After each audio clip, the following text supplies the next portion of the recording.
The low hum of the hotel air conditioning unit was supposed to be soothing, a white noise shield against the miles of city I didn't know. Instead, it was just another layer of silence amplifying my guilt. It was 11:37 p.m., and I was 700 miles away from home, trapped by a conference that promised to synergize Q3 results, corporate jargon for 3 days of crushing boredom I couldn't afford to miss. My only solace was the daily ritual, the 8 p.m. video call with my husband, Robert, and our daughter, Maya. But tonight, the ritual was broken. Robert hadn't called. My texts had gone unanswered since 6. Not unusual for him when he was engrossed in one of his projects. He was an architect, prone to disappearing into sketches and blueprints, but it still left a jagged edge of worry in my stomach. I hated these trips. I hated feeling invisible when I was home, but I hated feeling irrelevant when I was gone even more. I was lying on the stiff, king-sized bed, trying to rationalize the silence as a sign of normal domestic peace, when my personal cell phone buzzed. It wasn't Robert, it was Maya. I frowned, a sharp, immediate dread seizing my chest. Maya, at 12, rarely called my personal line this late, and never when Robert was home. I snatched the phone, my heart immediately beginning that heavy, frantic beat against my ribs. "Maya, honey, what's wrong? Why are you still awake?" The connection was poor, crackling with static that sounded like dry leaves being dragged across pavement. I could hear her breathing, shallow, hitched, too fast. It wasn't the sound of a kid who woke up from a bad dream. It was the sound of a kid who was actively hiding. "Mom," she whispered, the sound thin and strained, barely audible over the static. "I need to tell you something. I used the old prepaid phone. He won't know I called." He. She didn't say Dad. She said he. A cold knot tightened beneath my sternum. Robert wasn't abusive in the classic sense. He was charming, attentive to details, the perfect man on paper. But in the 4 years since his career had stabilized, he had developed a certain heaviness, a controlling expectation that our lives revolve around his schedule and mood. I had learned to walk around him, to keep the peace. Maya, my brilliant, perceptive child, had learned it faster than I had. "Maya, sweetheart, listen to me. Where is Robert?" I sat up quickly, swinging my legs over the side of the bed, the cheap carpet rough beneath my feet. He's sleeping," she breathed out, and the word sleeping sounded wrong, laced with a tremor of pure terror. "But he's not really asleep. He's in your room, Mom. He locked the door." My room, our shared master bedroom. Why would he lock himself in? He usually slept in his downstairs office when he worked late, claiming he didn't want to disturb me, a courtesy that had always felt more like a preference for solitude than affection. Okay. Maya, you need to tell me exactly what's happening. Are you safe right now?" I was trying to keep my voice low and steady, projecting calm I absolutely did not feel.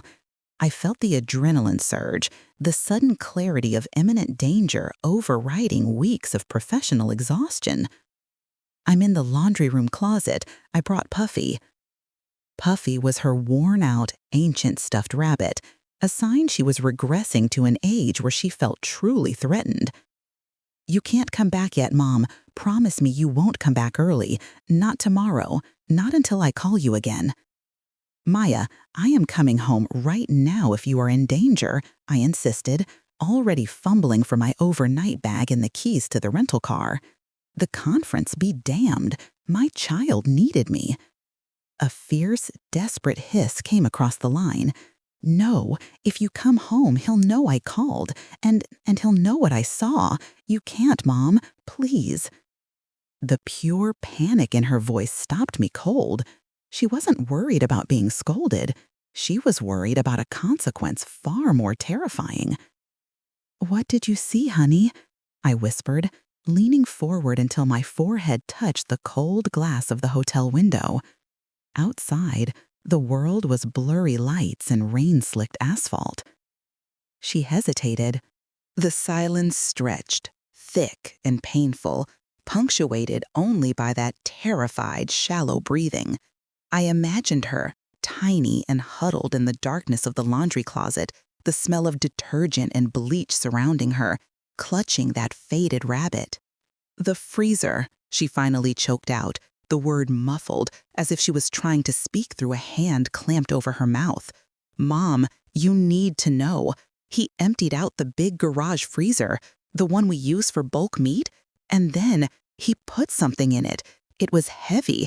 It was wrapped in plastic sheeting, the thick kind, and it smelled like dirt and something else, something sweet and wrong.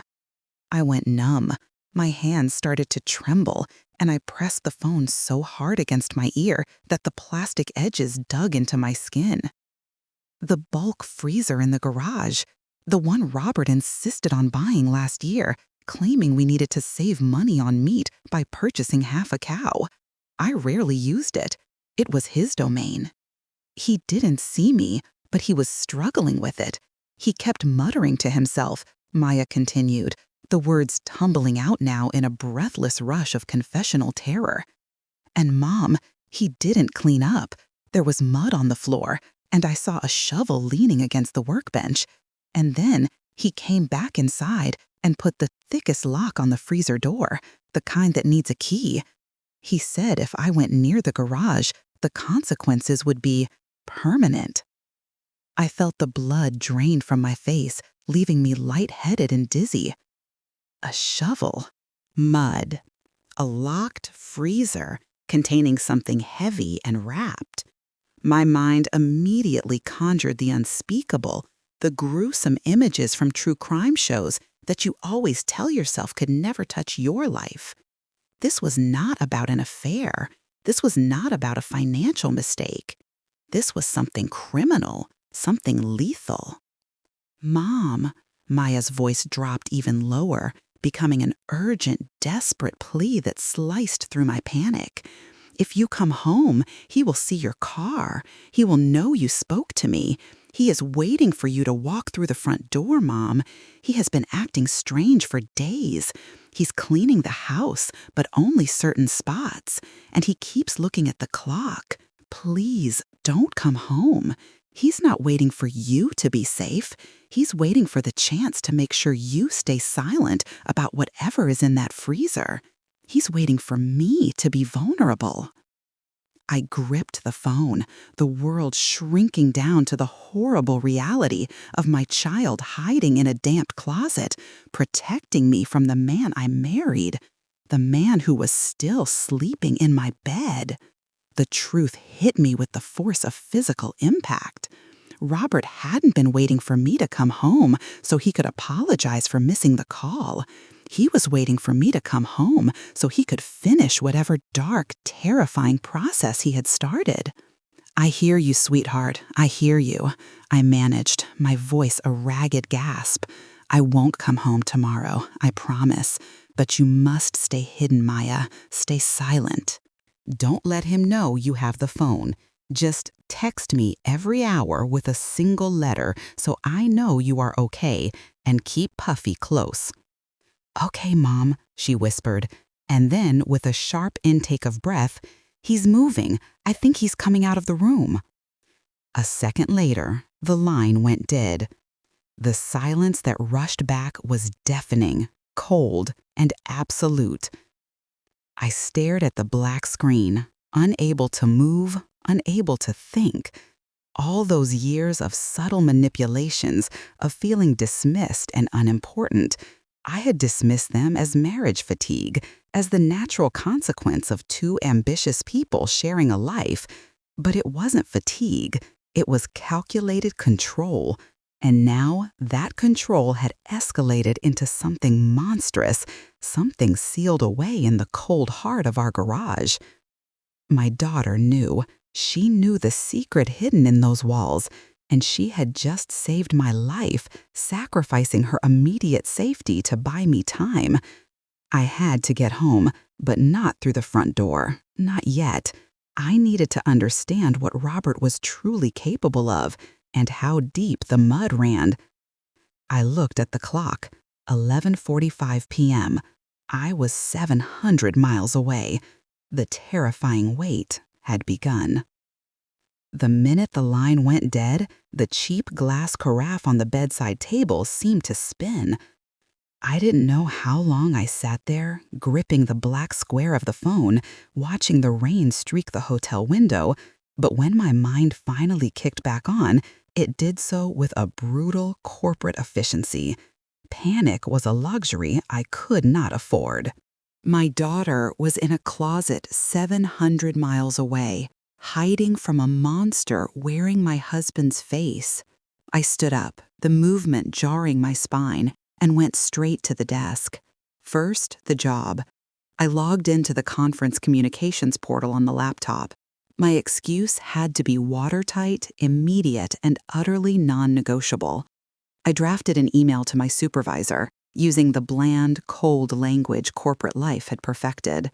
Immediate family medical emergency, departing effective immediately, will maintain limited connectivity for critical transfers only. No need for details, they rarely asked. If Robert called the office to verify, they would simply confirm I had left due to an urgent private matter.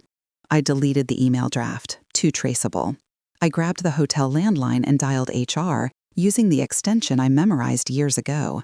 "This is Sarah Wells. I am deeply sorry, but I have a serious family matter requiring immediate return. I cannot discuss details, but I will be unavailable for 12 hours. Please inform my team that I will follow up when stable." The automated, non-committal voice on the other end gave the required rote empathy, and I hung up, the clean break feeling like the first cut of freedom.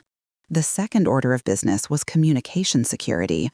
Robert, the successful architect, was also a highly organized man who managed our home's Wi-Fi network and family cell plan. My personal cell was tainted.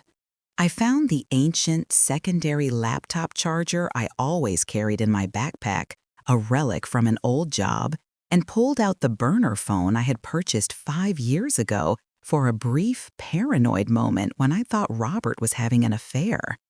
It was charged, tucked beneath a stack of receipts. The small victory of preparedness felt sickeningly ironic. I pulled on jeans, a nondescript navy hoodie, and running shoes. I packed only essentials: the burner phone, my ID, cash from the emergency stash, and the laptop.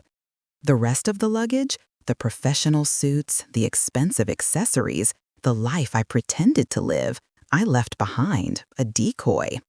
If Robert tried to track me, he'd track a room full of expensive clothes that smelled like stale air conditioning. It was 12:50 a.m. I was ready to move, but I couldn't risk waking the front desk staff with a loud car rental retrieval. I had time for the deep dive. I logged on to the laptop, connecting only via the hotel's public Wi-Fi, no VPN. That would raise an immediate flag if anyone was monitoring my activity. The search bar glowed, a terrifying portal into the darkness that had consumed my marriage. I started locally, focusing on the suburban county where we lived.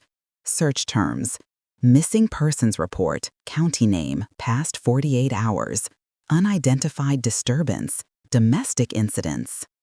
The results were slow to load, each buffering moment stretching my nerves taut. Nothing immediate, no headline screaming about a local tragedy. Robert had been careful.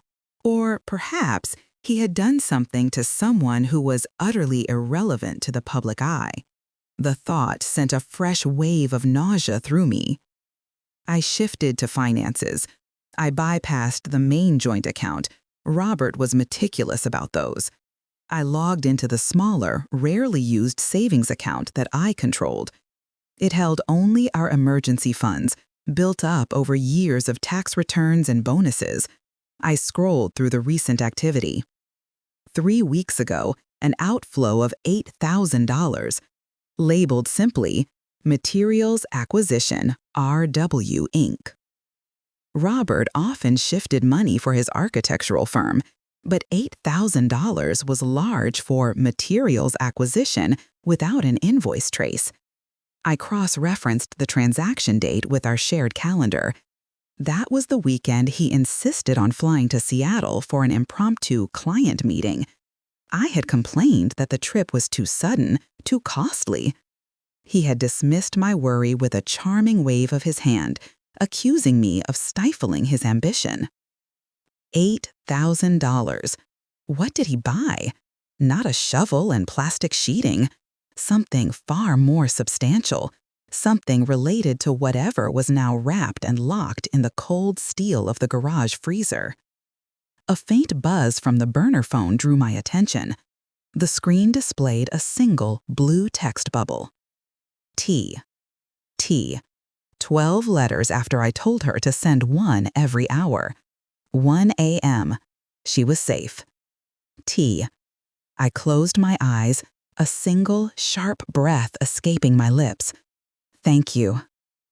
I went back to the research, refocusing my efforts on Robert's recent behavior. I checked his professional scheduling software using the credentials he thought I didn't remember. He had canceled 2 major site visits in the last week, claiming a flu that had never materialized. He spent those days at home, alone. I searched online for the kind of industrial lock Maya described. It was a high-security, heavy-duty shackle and key lock, not the cheap plastic clasp meant to keep ice cream safe. It was designed to keep people out of cargo containers. It was the physical manifestation of his secret. The picture forming was terrifyingly clear. Robert had been planning this for weeks. The spontaneous trip, the cash withdrawal, the sudden need for a massive commercial-grade freezer, the excuses to stay home. He wasn't reactive. He was methodical. That was the true horror. At 2 a.m., the burner phone buzzed again. G. Still safe. I didn't try to assign meaning to the letters. I only tracked their appearance. Gone, good, garage. I didn't care. As long as they appeared, my heart could continue its frantic drumming. I started working on a plan for the 700 miles. Driving straight would take 12 hours, assuming no major stops. I would be walking into our house, into a potential crime scene, in broad daylight, exhausted and unprepared. That was suicide. I needed help. The thought of calling the local police department filled me with dread. What if they believed Robert's charm? What if they dismissed a frantic mother's claim based on a child's panicked secondhand description of a freezer? Robert was a pillar of the community. I was just a stressed corporate traveler. I needed evidence and verification before I involved official channels, or Robert would twist the narrative and I would lose Maya forever.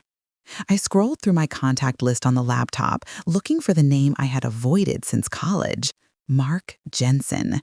He was a former detective who left the force after a particularly messy case, now working low-profile private investigation. He owed me a favor from years ago concerning a messy corporate espionage situation I helped him clean up.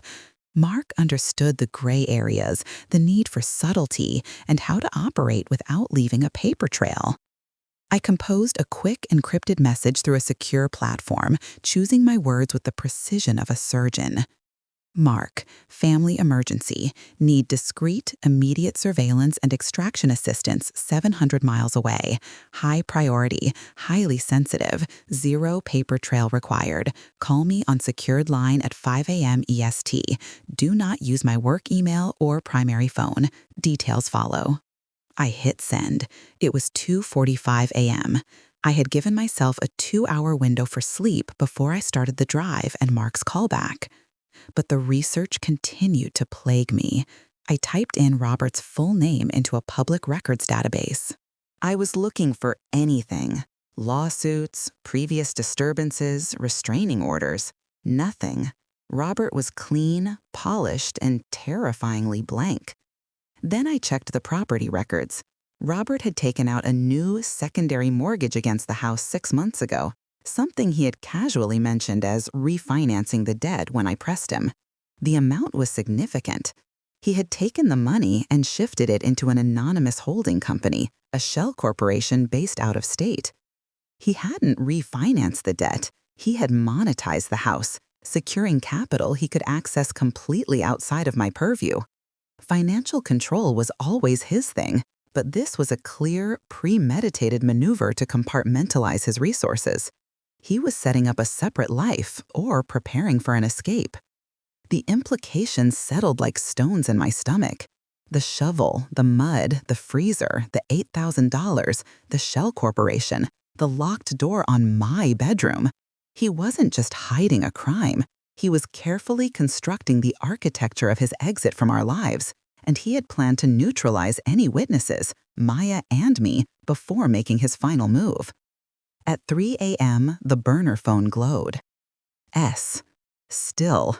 I felt a cold knot of gratitude in my chest. She was enduring this terror hour by hour because she was protecting me. I pulled the keys to the rental car from the desk drawer. The 12 hours ahead were not just a physical journey. They were a transition from ignorance to retribution. I was no longer Sarah, the corporate executive who felt invisible. I was a mother, now cold, precise, and filled with a lethal certainty. I needed to make the drive. I needed to speak to Mark. And I needed to be ready, the moment I arrived, to break into my own life and confront the sealed terror within the walls of my home. I walked out of the hotel room, leaving the decoy life behind, and descended silently into the pre-dawn darkness. The 700 miles of highway stretching ahead like a black ribbon, leading straight into the heart of my nightmare. The countdown was on. I had to get there before the monster in my bed realized I wasn't coming home for him to find. The rental car was a heavy, anonymous sedan. Perfect. I pulled the brim of a navy blue baseball cap low over my eyes and tied the strings of the hoodie tight around my throat, effectively eliminating Sarah Wells, the polished corporate VP, from the landscape. I transferred $3,000 in cash from my main account into a newly created virtual bank account, just enough to be untraceable but sufficient for immediate emergencies, using the laptop one last time before sealing it in the trunk. The whole ritual felt less like paranoia and more like preparing for a military operation. The clock on the dashboard read 3:30 a.m. as I merged onto the interstate. The 12 hours ahead were a descent into the reality I had meticulously avoided for a decade. The miles rolled under the tires, silent witnesses to the churning in my gut. I kept the radio off. The only sound was the low hum of the engine and the frantic, incessant drumbeat of my own pulse. At 5 a.m., the burner phone rang, a cheap, tinny jingle I recognized instantly. Mark Jensen. "You're early," I said, my voice hoarse from the dry, stale air of the car. "You said immediate, Sarah. That means 5 minutes ago. Where are you?" Mark's voice was the steady, gravelly sound of experience, a welcome contrast to the hysterical pitch in my head. "I'm on the road, heading east, 7 hours out still. Listen to me, Mark. This is not corporate espionage. This is domestic, but the stakes are lethal. I need you to initiate remote surveillance immediately on a single target, Robert Wells, my husband." I told him the address, the car description, and the fact that Robert was an architect, highly visible, but currently displaying extreme paranoia. I described the locked freezer, the shovel, and Maya's fear, leaving out any details that would mandate a mandatory report, sticking instead to behavioral red flags. I need eyes on him 24/7 from a distance. If he leaves the house, if he tries to dispose of anything, if he receives any strange deliveries, I need to know. And when I arrive, I need extraction support, quietly. If this goes wrong, I need you to get my daughter out first. There was a long pause, filled only by the crackle of static. "That's a big ask, Sarah. You're talking about staking out a highly respected professional's home based on a hunch." "It's not a hunch, Mark. It's the truth whispered by a terrified 12-year-old hiding in a closet. I also need to know the whereabouts of the funds transferred from RW Inc. 3 weeks ago. $8,000 plus the secondary mortgage funds. I'll send you the transaction details on the secure platform. Understood. I'll mobilize 2 operatives. They'll be on the perimeter by noon. Secure comms only. No primary cell use. If I can't reach you, assume the worst. Thank you, I managed, the 2 words feeling inadequate for the life I was placing in his hands. I severed the connection and dropped the phone into the passenger cup holder, feeling a sliver of the weight lift. Mark was the safety net I needed. He understood the silent architecture of betrayal. The sun started to rise, painting the gray highway a sickly yellow. As the miles accumulated, so did the corrosive memories. The anonymity of the highway was a mirror, forcing me to finally look at the man I had married and the signs I had dismissed. The subtle financial control had started years ago. Robert was an artist with money, always arguing that my corporate salary was too volatile, too dependent on the market. He insisted on managing all the investments, the bank accounts, the mortgage. He never prevented me from seeing the statements. They were always impeccably managed, but he made accessing them difficult, tedious, burying the details in layers of complexity. I'd let him, convinced it was a strength, not a cage. He's just organized, Sarah. You're lucky. That was the narrative he had perfected, and I had swallowed it whole. But it was more than money.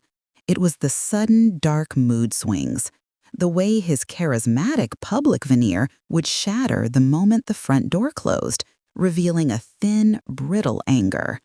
If I dared to question a decision, a purchase, or a plan, the air would turn to ice. His eyes would narrow, not in rage, but in a frightening sort of superior pity. You're stressed, Sarah. Don't worry your pretty little head about it.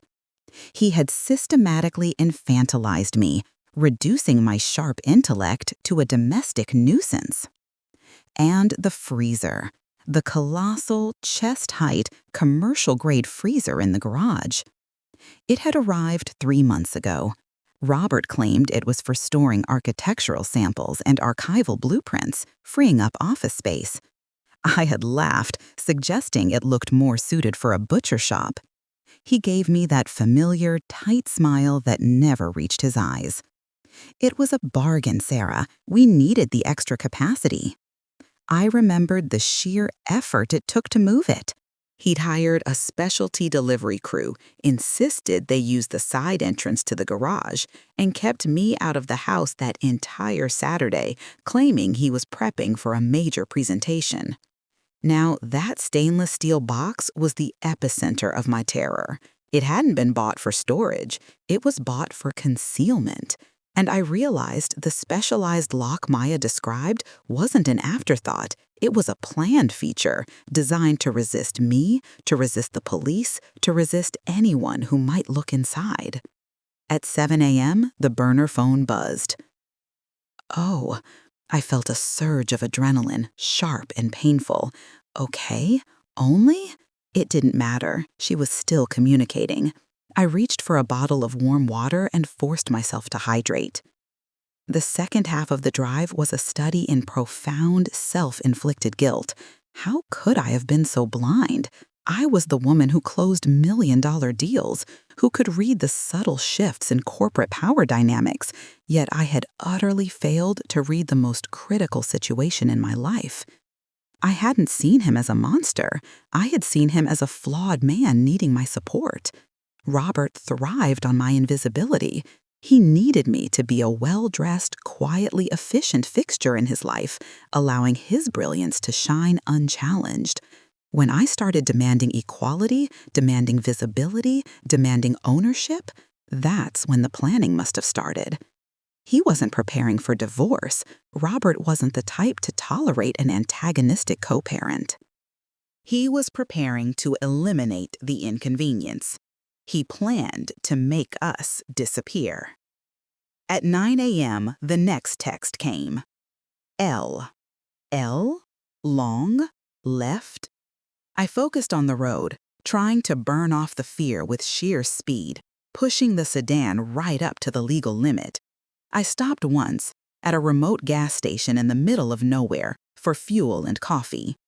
I paid entirely in cash, avoided the restrooms, and kept the baseball cap low, blending into the blurred background of early morning travelers. I felt like a ghost haunting my own life. By 11 a.m., I was crossing the state line. I was utterly exhausted, my eyes stinging, but the exhaustion was overridden by a fierce, hyper-focused resolve. Mark sent a secure message at 11:30 a.m. In place, confirming movement on target's property. He is home. Activity level is high. Yard work. Yard work. Robert, the architect who viewed manual labor as something suitable only for subordinates. This was his performance of normalcy. Was he raking leaves? Or was he ensuring the earth around the house was undisturbed? At noon, Maya's next text arrived. D. I was entering the familiar stretch of highway that led toward our town, the last 60 miles. The green highway signs displaying familiar names felt like an invasion, a physical breach of my carefully constructed isolation. I took the next exit, deliberately steering clear of the main route. I needed a secure entry point. I found a cheap, nameless motel 10 miles outside of the suburban bubble we inhabited. It was the kind of place people used for quick affairs or desperate naps. I checked in using my maiden name and cash, insisting on a room facing the rear parking lot. I wasn't just Sarah Wells. I was a witness protection program of one. I pulled the car around back, parked next to a utility shed, and went inside the room. It smelled faintly of stale cigarettes and industrial cleaner. It was sanctuary. I grabbed the laptop and burner phone, placing them on the worn laminate desk. Mark needed my final instructions. Mark, I am 10 miles out. I need you to focus surveillance on the garage. Any activity in or around the large commercial freezer is paramount. I need photos of the lock, and I need a schematic for the alarm system, the standard sensors, and the backup battery. I sent the message. There was no going back now. I had traveled 700 miles in a grueling, terrifying race against my own past, driven by the realization that my husband was a meticulous killer. At 1 p.m., Maya's text arrived. I waited for it now, not with dread, but with a cold, desperate anticipation. E. I looked at the window. The suburban air felt heavier here, saturated with the quiet horror of approaching reality. I had less than an hour before I needed to move again. I had to assume that Robert, meticulous and paranoid as he was, would soon realize I was not simply delayed. He would realize I was coming home, but not for him. I went into the small, grimy bathroom. I splashed cold water on my face, scrubbing away the grime of the road and the last vestiges of the fearful, subservient wife. When I looked up, the woman staring back was different. Her eyes were hard, her jaw was set. She was a mother preparing to break down the walls of her own life. I checked the burner phone one final time, scrolling through Maya's simple, devastating alphabet. T-G-S-O-L-D-E. I was here now. I was close enough to smell the danger. I had to infiltrate the house before he noticed the silence where my hourly calls used to be, before he realized the game was over, and before he decided to end his performance of normalcy by making his final, terrifying move. The scent of stale motel carpet and desperation clung to the air in room 14B. I sat on the edge of the stiff mattress, the curtains drawn tight against the afternoon sun, using the cheap desk lamp as my only light source. 10 miles. I could almost taste the fear radiating from our street. Mark's encrypted message arrived immediately after my location update. Confirmed visual. Target is maintaining routine. We have 3 stationary points established, perimeter visibility confirmed. Routine. That word struck me harder than any mention of blood or violence.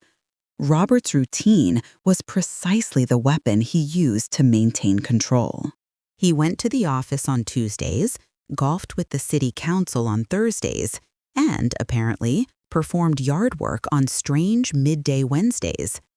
The burner phone buzzed with Mark's next transmission, this one including data. It was a rapid sequence of still images taken with a long-range lens. The first picture was of the house, a handsome, modern colonial, Robert's architectural masterpiece, gleaming unnervingly in the sunlight. It looked like a postcard for the American dream, untouched by the profound malice festering within its walls. The second image was Robert. He was wearing pristine dark-wash jeans and a tailored navy shirt, the picture of casual suburban success. He was on the front lawn, meticulously trimming the hedges with manual clippers. No power tools, nothing loud or disruptive, just quiet, concentrated effort.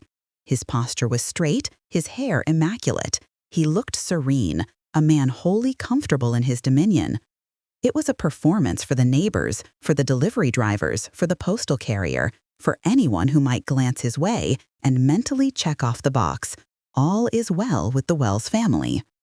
The third image was of the garage door, locked, solid, featureless. But the fourth photo, a close-up taken from a different angle, focused on the security panel near the side door. There was a thin, almost invisible wire running down the stucco, disappearing near the foundation. Alarm system modification, Mark noted below the image. We found a redundant sensor wire installed on the garage door frame, hardwired to a secondary battery pack. Professional installation, not typical consumer grade. My blood ran cold. The man was tightening the borders of his cage. He wasn't just hiding something, he was defending it against a highly motivated external threat, me. He had designed his home to be a fortress against my impending realization. I looked again at the collection of Maya's letters, T, G, S, O, L, D. I needed the final piece of the puzzle, the instruction or warning she was trying to form. I stared at the arrangement, the words dissolving in the heat of my panic. I needed to see it myself. I knew Robert's blind spots, the angles Mark's remote cameras couldn't capture, the way the light hit the hedge just so. Mark, I need a clearer vantage point, I typed back. The motel is too far. I need to observe his cycles in real time. Mark replied instantly, "Negative, Sarah, too risky. We have him covered. If you approach the perimeter, you jeopardize the entire operation. His visibility is extremely high. He's looking for something." I knew he was right.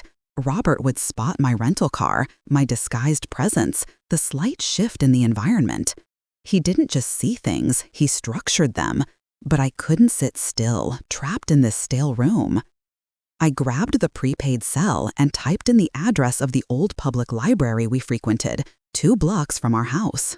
If I couldn't look at him, I could look around him, gathering the environmental intelligence he had suppressed. I changed out of the hoodie and into a baggy, nondescript trench coat, a heavy, shapeless garment designed to obscure my corporate silhouette. I pulled on dark sunglasses and wrapped a scarf around the lower half of my face, claiming a phantom cold. I left the motel room via the rear exit and drove the anonymous sedan away from town, circling back toward the older, less patrolled side streets. The approach felt like wading through thick, radioactive water. Every tree, every mailbox, every car felt like a threat, a potential witness ready to report the suspicious woman in the ill-fitting trench coat. I parked 3 blocks from the library, near the edge of a small, forgotten nature reserve that bordered the back fences of our neighborhood. I killed the engine and waited for 5 minutes, watching the quiet street. Nothing moved but the leaves trembling on the oak trees. I slipped out of the car and began walking, keeping to the overgrown edges of the reserve, letting the brush screen me from the street. The air here was damp, heavy with the smell of pine needles and decay. This was the landscape of my suburban life. Now it was enemy territory. When I reached the corner of Hawthorne and Willow, the adrenaline started pumping so hard it tasted like metal in my mouth. I was 90 yards from my own backyard fence. I ducked behind a derelict pump station, a crumbling brick structure hidden by a stand of thick oak trees. From here, if I peered through the gaps in the foliage, I had a partial but vital view of the rear of our property, specifically the 2-story windows of the house and the detached garage. Robert was no longer on the front lawn. He was inside, or possibly in the backyard. I pulled out the burner phone and checked Mark's feed again. The images were updating every 30 seconds. 1:45 p.m. Target inside the house. Appears to be cleaning the kitchen floor. Observed large amounts of industrial-strength cleaner being used. Cleaning. Not casual wiping down, but deep, meticulous scrubbing.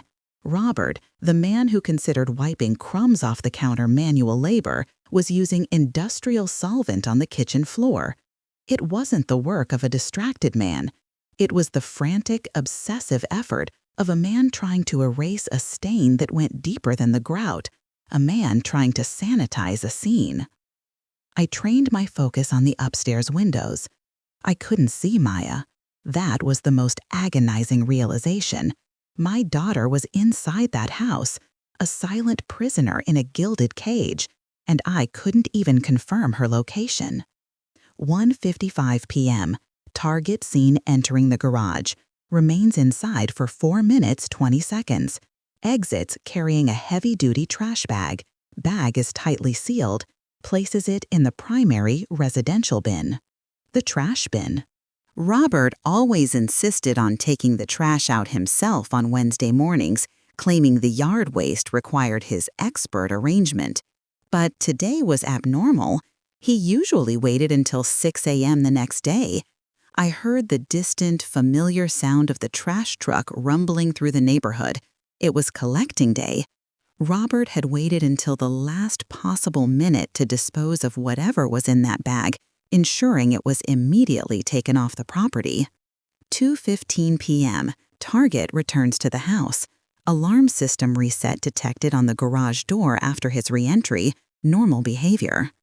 I pressed my back against the rough, cold brick of the pump station, trying to slow the panicked rhythm of my breathing. He was so organized. He was protecting his secret with the same professional intensity he used to design skyscrapers. This was not a moment of passion or rage. This was a calculated concealment. If I hadn't seen the shovel, the plastic, and the freezer, I might have rationalized his behavior. He's spring cleaning, Sarah. He's stressed. But the context was everything. He was destroying evidence, sanitizing the crime, and weaving a perfect blanket of normalcy over the horror. At 2:30 p.m., the burner phone vibrated in my palm. My heart hammered against my ribs, expecting Mark's update. Instead, it was a new text from Maya. One simple, terrifying letter. R. T. G. S. O. L. D. E. I gripped the phone so tightly my knuckles turned white. My mind raced, trying to build the structure. I needed to think like a 12-year-old trying to be invisible, not like a corporate analyst. What was she communicating about? She was confirming the threat, T, the location, G, the status, SOLDE, and now, R, run, Robert, room? Then the pieces clicked into place, not as a word, but as a direction, a warning specific to me based on the context of the house layout and Robert's defenses. The initial phrase was too complex, too long for a panicked child operating under duress. It had to be a mnemonic, a pathway. T, the, G, garage, S, side, O, only, L, location, D, door, E, exit, R, right. It was fragmented, but the core was clear. She was guiding me. She was telling me where to go. The spare outlet door. Our house, like many upscale modern homes, had a small, discreet panel disguised as an external electrical outlet cover, hidden low near the foundation on the side of the house facing the neighbor's dense hedge.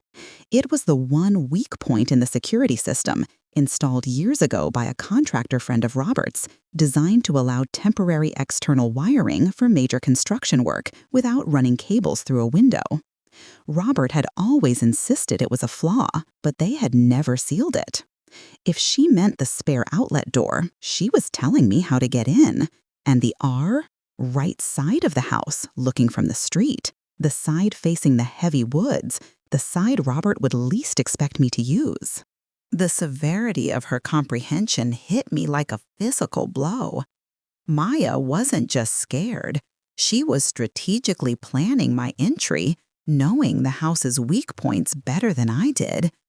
She was operating under the immense pressure of Robert's surveillance, one letter at a time, trusting that I would decipher her coded SOS.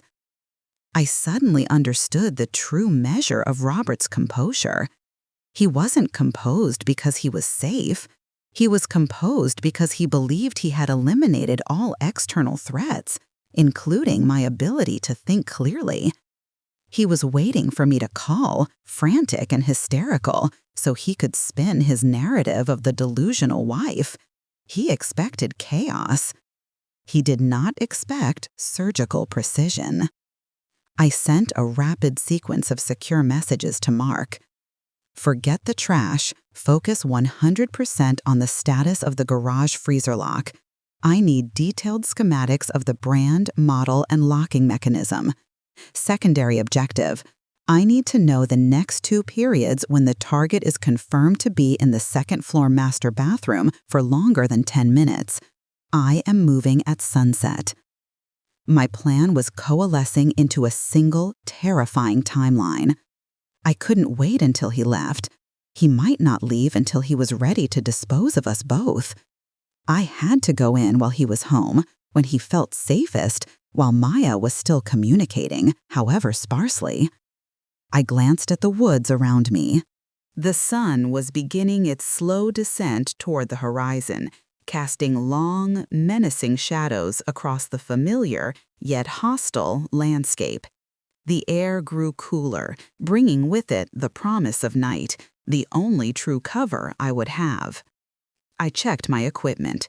The lockpicking kit I had bought from the electronics store 300 miles back, the small bottle of professional-grade knockout spray Mark had discreetly arranged to be placed in the motel vent, and the heavy wrench I had liberated from the rental car's spare tire well.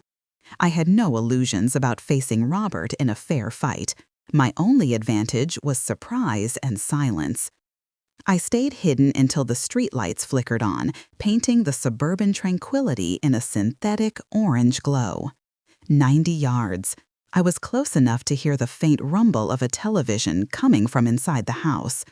Robert was likely relaxing, finishing his performance for the day. He was waiting for the phone to ring, with my voice, broken and pleading. It wouldn't ring. I rose slowly from behind the brick wall, every fiber of my being taut with fear and adrenaline. I looked toward the house one last time, focusing on the dark silhouette of the master bedroom window. The thing sleeping in that bedroom wasn't a husband. It was a calculating predator, and I was about to walk into his den. The reconnaissance was over. The infiltration was next. I adjusted the trench coat, pulled the scarf higher, and stepped out of the shadows, moving soundlessly toward the life I had to reclaim. The darkness felt less like an absence of light and more like a heavy, suffocating blanket that Robert had pulled over the neighborhood. I moved along the perimeter of the backyard, sticking to the black shadow cast by the neighbor's overgrown rhododendrons. Every step was calculated, a painful, drawn-out ballet of stealth. My rental shoes, cheap and rubber-soled, made no sound on the dew-damp grass, but the crunch of a single forgotten acorn could shatter the malignant silence.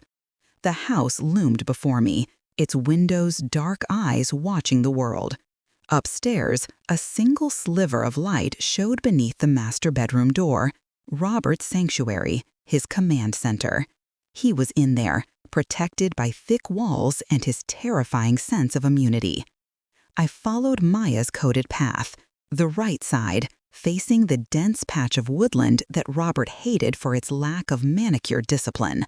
I dropped to a crouch, feeling the grit of the foundation stones against the knees of my dark jeans. My flashlight, a narrow pin beams of ice, taped over with a square of red film, cast a weak defensive glow. I found the panel quickly.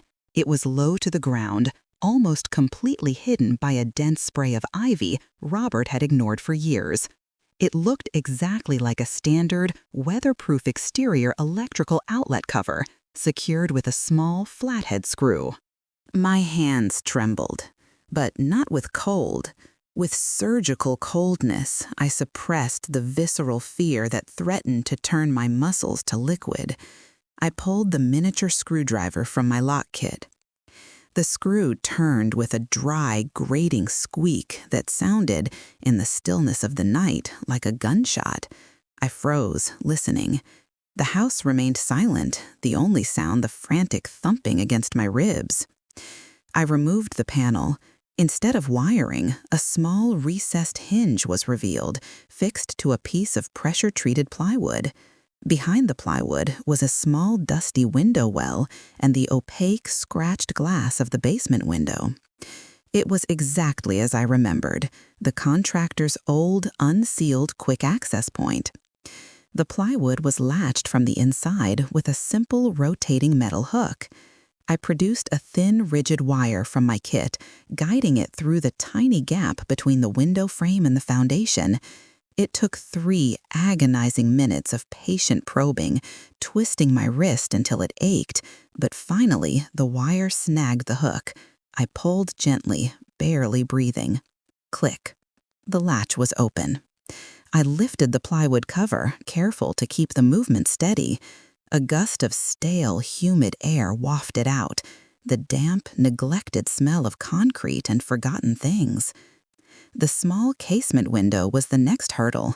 It was old, tight, and secured by a simple sliding lock, the kind that might have jammed years ago.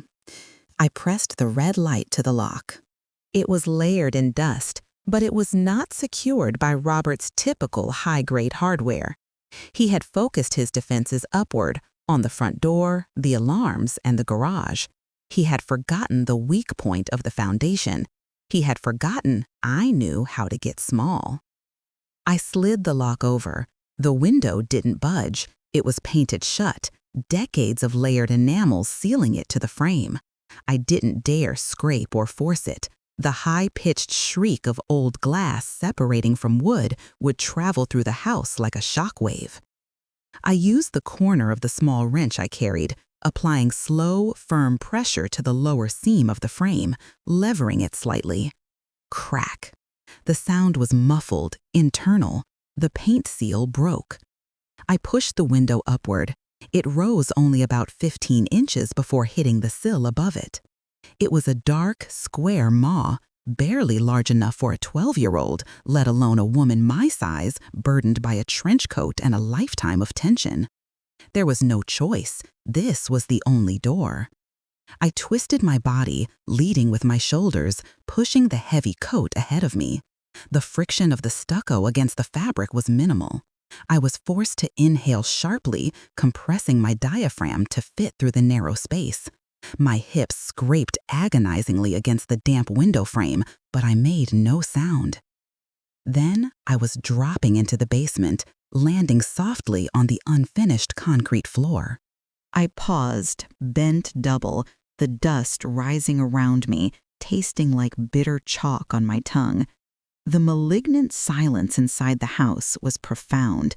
It was a silence that held its breath, waiting for me to fail. My immediate surroundings were the shadowy outlines of forgotten furniture and boxes.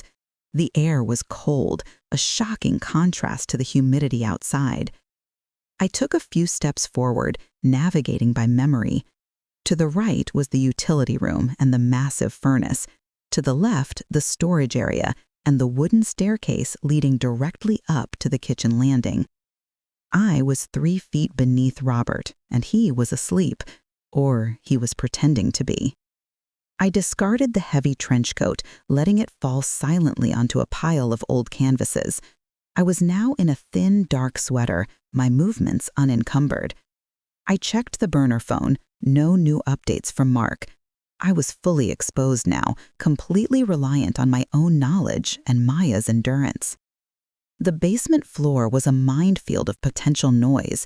Every creak, every loose pipe was amplified in the echo chamber of the concrete. I avoided the central heating vents and moved along the wall, placing my weight only on the secure edges of the floor slab. I reached the bottom of the basement stairs. They were steep, narrow, and made of soft pine that had dried out over 20 years. They were built for convenience, not stealth. I remembered something Robert had told me years ago, bragging about his construction knowledge. The weak point of a staircase, Sarah, is the center of the step.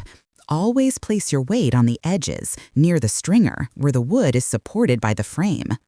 I tested the first step, placing the edge of my foot near the wall, applying minimal pressure. A faint, high-pitched tick, the sound of wood fibers contracting. Not loud enough to carry through the ceiling, but a terrifying yearning. I ascended, one slow, excruciating step at a time. I gripped the dusty handrail for balance, leaning my weight against the support wall rather than the center of the tread. 7 steps. 8. 9. I reached the top landing, my heart drumming a frantic rhythm in my ears. The door leading to the kitchen was directly in front of me. It was a solid oak door, usually kept closed to prevent basement chill from reaching the main floor. The sound of the house pressed in on me now, the refrigerator's low drone, the distant, faint drip, drip, drip of the kitchen faucet, and something else, a mechanical whirring, coming from the upper floor. It sounded like an air purifier, or perhaps a white noise machine. Robert slept with earplugs sometimes. I desperately hoped this noise was for him, masking the quiet sounds of my intrusion. The kitchen door had a heavy, ornamental brass knob. I placed my ear against the wood, listening for any movement on the other side. Silence. I reached out and grasped the cold brass knob. I turned it with agonizing slowness, lubricating the mechanism with the deliberate friction of my palm, rotating it until the latch was fully disengaged. If I let go too soon, the heavy latch would fall back into the strike plate with a resounding clunk. I held the handle taut, eased the door inward an inch, then 2.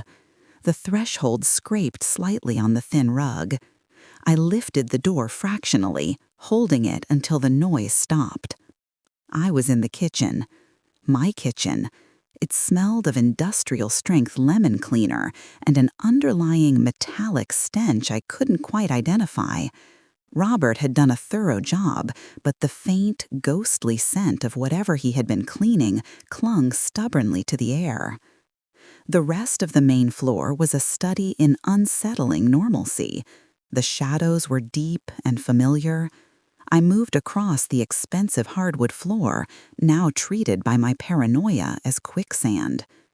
My goal was not the master bedroom on the first floor, but Maya's room, located directly above the living room on the second floor. I needed to move fast and vertically. I crossed the dining room and reached the main staircase. These steps were carpeted, offering better sound absorption, but they were also centrally located, running right past the entryway and up to the central hallway. I looked up the long, dark well of the stairs. The master bedroom door was closed, 70 feet away down the upper hallway. I started my ascent, using the same slow, meticulous technique, placing my weight against the edges of the steps, utilizing the plush carpet for silence. The only difference now was the terrifying proximity to the source of the danger. At the fifth step, a floorboard beneath the carpet gave a slight, almost inaudible sigh. I froze, holding the position for 30 seconds, listening with every nerve ending. Upstairs, the mechanical whirring continued, steady and droning. No change. I continued, reaching the top of the stairs, emerging into the cold, silent gallery. The air here was drier, cleaner. Robert maintained the second floor with fastidious control. I crept down the long hallway. Each door was a black rectangular void. The guest room. The home office, now padlocked, I noticed with a flash of understanding. Robert had moved whatever sensitive materials he had been working on into a more secure location. Then, Maya's door. It was closed. I couldn't tell if it was locked. I focused my red light on the gap beneath the door. Total darkness. No light seeping out, suggesting she was not using her phone or had placed towels beneath the door, following my previous instructions about covert communication. I reached for the knob. It was cold brass, just like the basement door. I turned it slowly, ready to retract if I heard a lock mechanism engage. The knob rotated freely, unlocked. I paused, gripping the knob. If Robert had locked her in, I would have had to force the door, raising the alarm. The fact that the door was unlocked suggested she was either free to move, or Robert felt absolutely confident she wouldn't attempt to leave or cry out. I eased the door inward, pulling it only enough to slip through the gap. The room was black, utterly dark. I slipped inside and closed the door behind me with the same slow precision. I was in Maya's room, the room that should have been safe, now the epicenter of my daughter's terror. The scent of lavender and old paperbacks warred with the faint, unsettling smell of the cleaner I had noticed downstairs. I took a single, controlled breath, letting the tension drain out of my shoulders for the first time since I left the motel. I had made it inside. "Maya?" I whispered, my voice a dry, rasping sound in the dark. A sudden, sharp movement came from the corner of the room. Not from the bed, but from the window seat, obscured by the heavy blackout curtains. A small figure unfolded itself from the hidden alcove, moving not with the clumsy panic of a child, but with the quiet, practiced economy of a seasoned escape artist. "Mom," she breathed. Her voice was thin, reedy, barely audible above the low hum of the house. I moved to her instantly, wrapping her in my arms, sinking to my knees on the carpet. She was trembling violently, but she didn't sob. She clung to me, her small hands digging into my sweater, the physical reality of her safety momentarily overriding the surrounding danger. "I'm here," I murmured into her hair. "I'm here, baby. You were so brave." She pulls back, her wide eyes barely visible in the dark. Her face was etched with a maturity I hated to see, the exhaustion of sustained fear. "He's in the bedroom," she whispered, her eyes darting toward the closed door. "He took the batteries out of the smoke detector so he could sleep without the little light. He won't wake up yet. We don't have long." She was alert, tactical, and already driving the operation. "Tell me, Maya, everything. What did he do? Where is it?" She didn't hesitate. She pointed toward the closet, her finger trembling slightly. "The shovel and the plastic. I saw him put them back. And Mom," her voice dropped to an almost painful volume. "The garage. The smell. He tried to clean the floor, but he missed the corner." She had confirmed the evidence and identified the location. We needed to move, and we needed to confirm the unthinkable, the freezer. "We have to go to the garage now," I whispered, rising quickly. "Do you know where the spare garage key is, the one for the freezer lock? It's not the house keys." Maya shook her head, fear returning to her eyes. "He keeps it on him, in his pocket, always." My heart plummeted. Robert had anticipated the need for access. The key was on the sleeping predator downstairs. The infiltration was successful, but the evidence was still locked away, protected by the most dangerous thing in the house. I looked toward the hallway, toward the sliver of light beneath the master door. I had come to save my daughter, but I knew, with sickening certainty, that to truly secure our freedom, I would have to go deeper into the danger than I ever anticipated. The next move wasn't about hiding.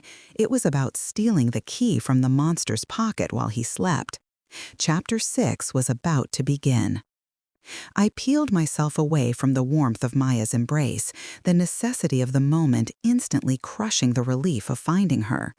There was no room for catharsis, only for action. Her small, thin body felt fragile against the weight of the massive terror pressing in around us. "Show me," I whispered, keeping my voice aimed downward, absorbing the carpet fibers. "Show me where he put the tools."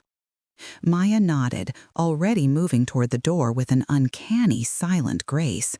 She was not a child in this moment. She was an asset, a witness, and a guide. She led me back out into the glacial silence of the upstairs hallway, her footsteps disappearing completely into the dense carpeting. We didn't go far.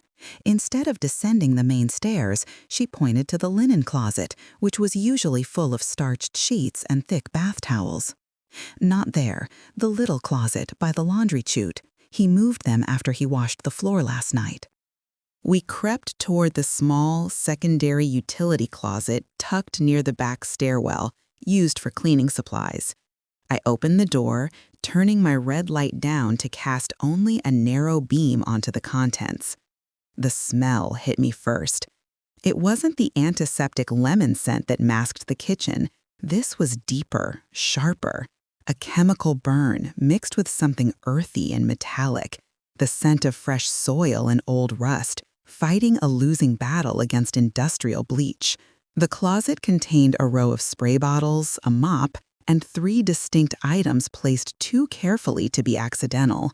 A large roll of clear plastic sheeting, tightly wrapped, a small folding military-style shovel with a pointed end, and a pair of heavy, mud-caked work boots, the kind Robert reserved for major landscaping projects, now placed carefully inside a shallow, clear plastic tray. I knelt, ignoring the dust motes dancing in the faint light. My fingers, steady now with lethal focus, reached for the shovel. The handle was cold steel, scraped raw in several places. Robert was meticulous about his tools, always sanding the wood, oiling the moving parts. This one was clean, aggressively scrubbed, but the handle still felt gritty under my fingertips. I turned the blade. It was dark, but if I angled it just right, I could see residual red clay baked into the rivets. The clay from the dense, unyielding soil behind the guest house. I looked at the boots. Maya was right. They were caked in mud, but the mud was clearly segregated within the protective tray. Robert hadn't risked tracking that soil through the rest of the house, only from the point of entry into the mudroom. It was the frantic yet controlled evidence management of a man terrified of discovery. The plastic sheeting. It was too thick, heavy-gauge poly meant for vapor barriers or construction containment, not painting. I touched the surface. It was stiff, still bearing the faint, sickening chemical odor. It felt like something that had recently held water, or worse, something organic, something that required full containment. "He was talking to himself," Maya whispered, her breath hot on my neck. She watched me absorb the evidence. "When he cleaned it, he was humming, Mom, and he kept saying, 'Just one mistake, Robert, and she'll see.' He didn't sound like him." I stood up slowly, the silence of the house once again engulfing the small space. Robert wasn't just hiding a transgression, he was fighting a psychological battle against his own deteriorating self-control. He was aware of his vulnerability, and that made him 10 times more dangerous. The shovel, the sheeting, the mud, the evidence was definitive. It confirmed the digging, the movement of something, and the subsequent desperate attempt to erase the crime scene. All roads led now to the garage and to the massive, custom-built freezer locked tight inside it. I closed the utility closet door, the key, the only obstacle remaining between us and the terrifying truth. "He carries it in his pajama pants pocket," Maya confirmed, her voice a desolate thread of sound. "The black key on the silver ring. He locked it last night. I saw him testing the lock when he thought I was asleep." My mind raced, cold and tactical. The garage itself was alarmed and monitored. Trying to force the heavy-duty industrial lock on the freezer would take power tools and time, setting off the internal alarm. It was an absolute non-starter. The risk of entering the master bedroom was astronomical. It was the heart of the beast, the place where the predator slept. If Robert stirred, if he woke up even slightly, he wouldn't hesitate. He was already a paranoid animal, cornered by his own actions. But if we left now, without opening that freezer, we had fragments, a story from a child, a dirty shovel, and a metallic smell. Not enough for a jury, not enough for the police to act before he could frame us, relocate the evidence, or worse. The truth was frozen, and I had to thaw it out. "Okay, Maya," I said, moving back into the main hallway, pulling her against the wall for protection. "We need to move quietly. You stay here at the top of the stairs. If you hear anything, if the door opens, you run downstairs and out the basement window. Don't stop. Go to Mrs. Peterson's house, bang on the door, and tell them to call 911 immediately." She shook her head, tears finally glistening in her eyes, not from fear, but from a fierce, desperate loyalty. "No, Mom, I'm not leaving you." "This isn't about leaving me," I insisted, gripping her shoulders hard enough to hurt, focusing her terror into obedience. "It's about securing the witness. You are the only one who knows the truth. You are our safety net. If I am not back in 5 minutes, you execute the plan. Do you understand? 5 minutes. Her eyes, huge and dark in the dimness, registered the absolute finality in my voice. 5 minutes, she whispered, her hands already bracing against the polished wooden railing. I left her there, a small, dark shadow anchored to the railing, ready to flee. I took the long, agonizing walk down the hallway toward the master bedroom. My steps were silent, practiced, a ghost moving through her own ruined life. The air conditioner clicked off, plunging the house into deeper silence, leaving only the hypnotic, mechanical whirring sound coming from behind the door, the white noise machine. I reached the doorway. The sliver of light beneath the frame was a pale yellow thread. It was the only barrier separating me from Robert's complete annihilation. I took a slow, deep breath, trying to slow the jackhammer rhythm of my heart. I pulled the small, red-taped light from my pocket, knowing I couldn't use it inside the room.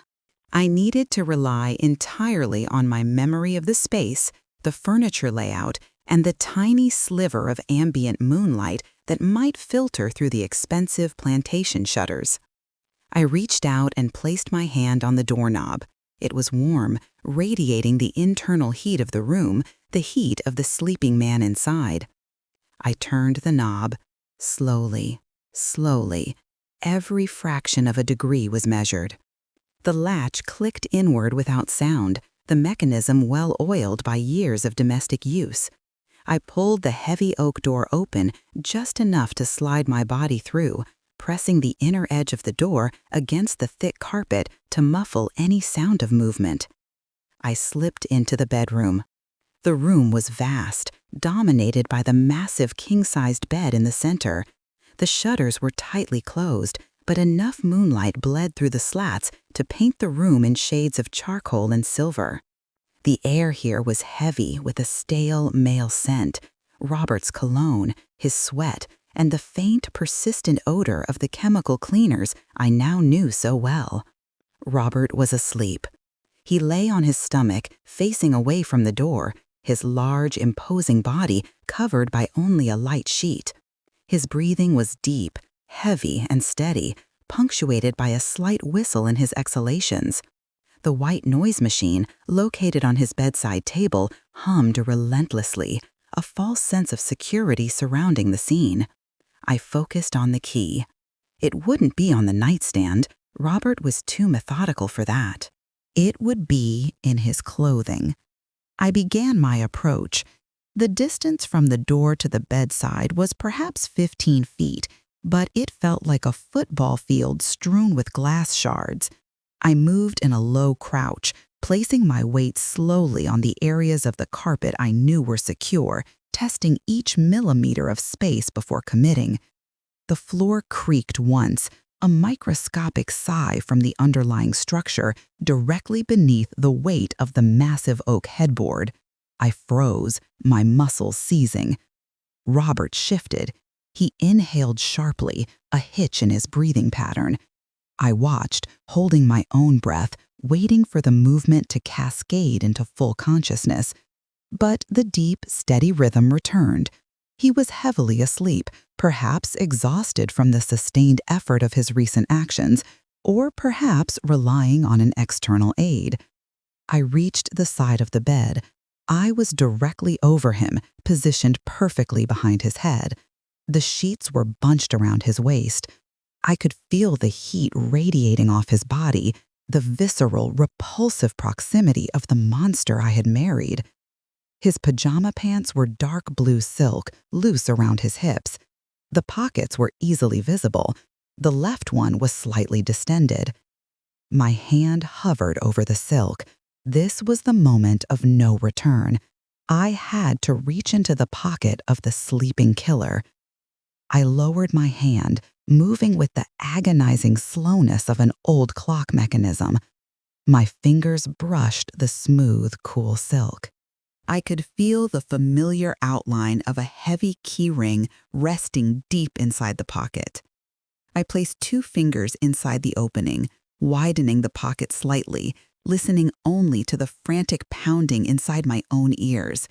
I didn't dare grab the entire ring. The metallic clink would be deafening.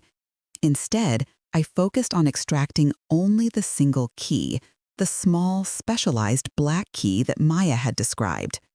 It was a tedious, agonizing operation of manipulating the ring deep within the confining silk, using my thumb to isolate the specific target. Finally, I felt it, the distinct shape, separate from the mass of house keys and car fobs. With infinite care, I drew the black key out. It slid free, catching the moonlight for a fraction of a second before I closed my palm around it. It was done. The key was mine. I backed away, retreating silently from the bedside, feeling the urgent need to flee the contaminating presence of the room.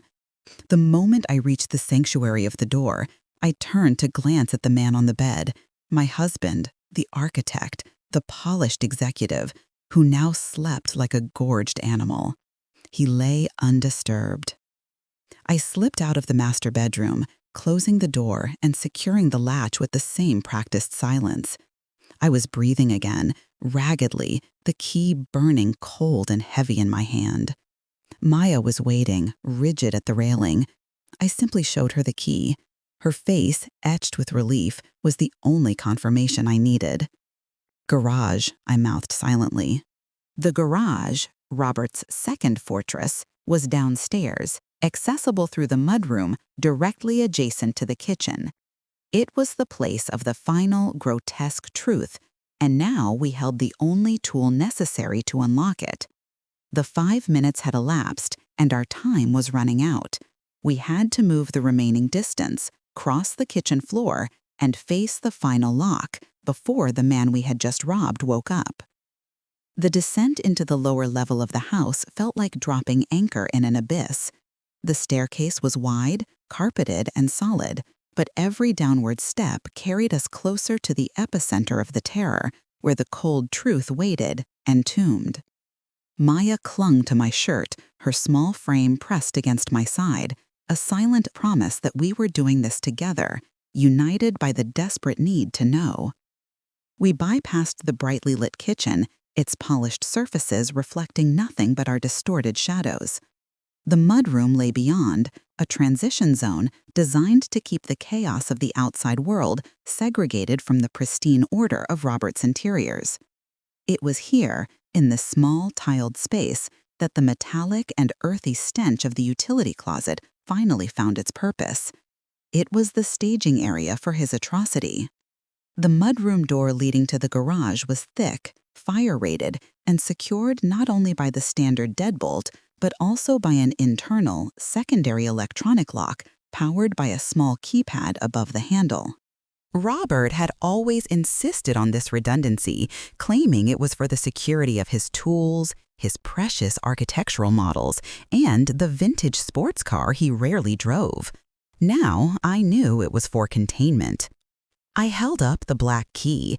It was heavy, industrial, and utterly plain. "Robert arms the internal alarm when he travels," I whispered against Maya's hair, "but he doesn't use it when he's home, does he?" Maya shook her head quickly, her eyes fixed on the keypad. "No, too much of a pain to disarm if he needs late-night access. He only locks the deadbolt, and that one." She pointed to the black lock cylinder below the keypad.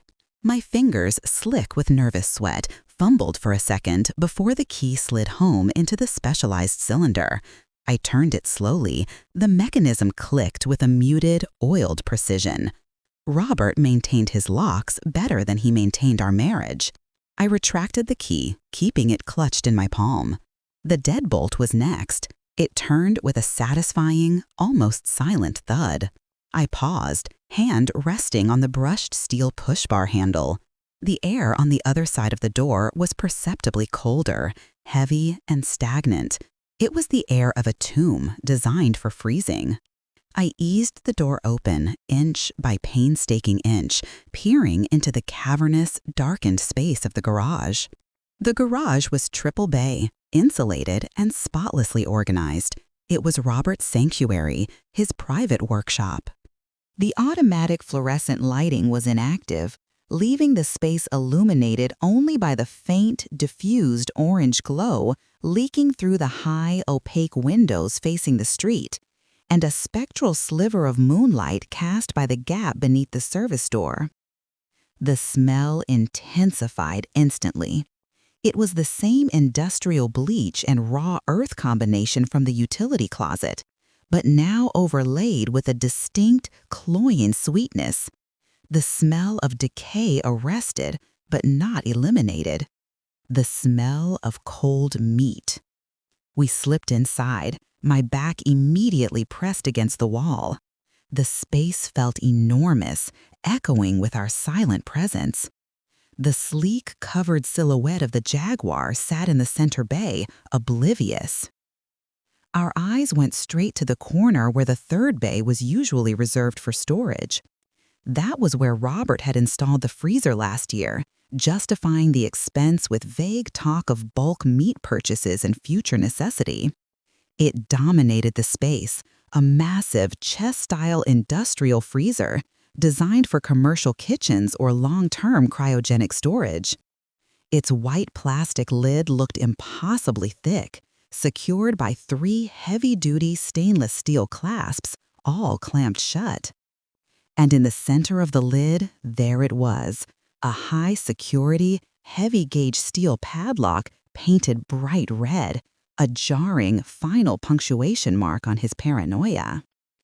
The black key, I realized, a wave of sickening understanding washing over me. The black key was not for the mudroom door.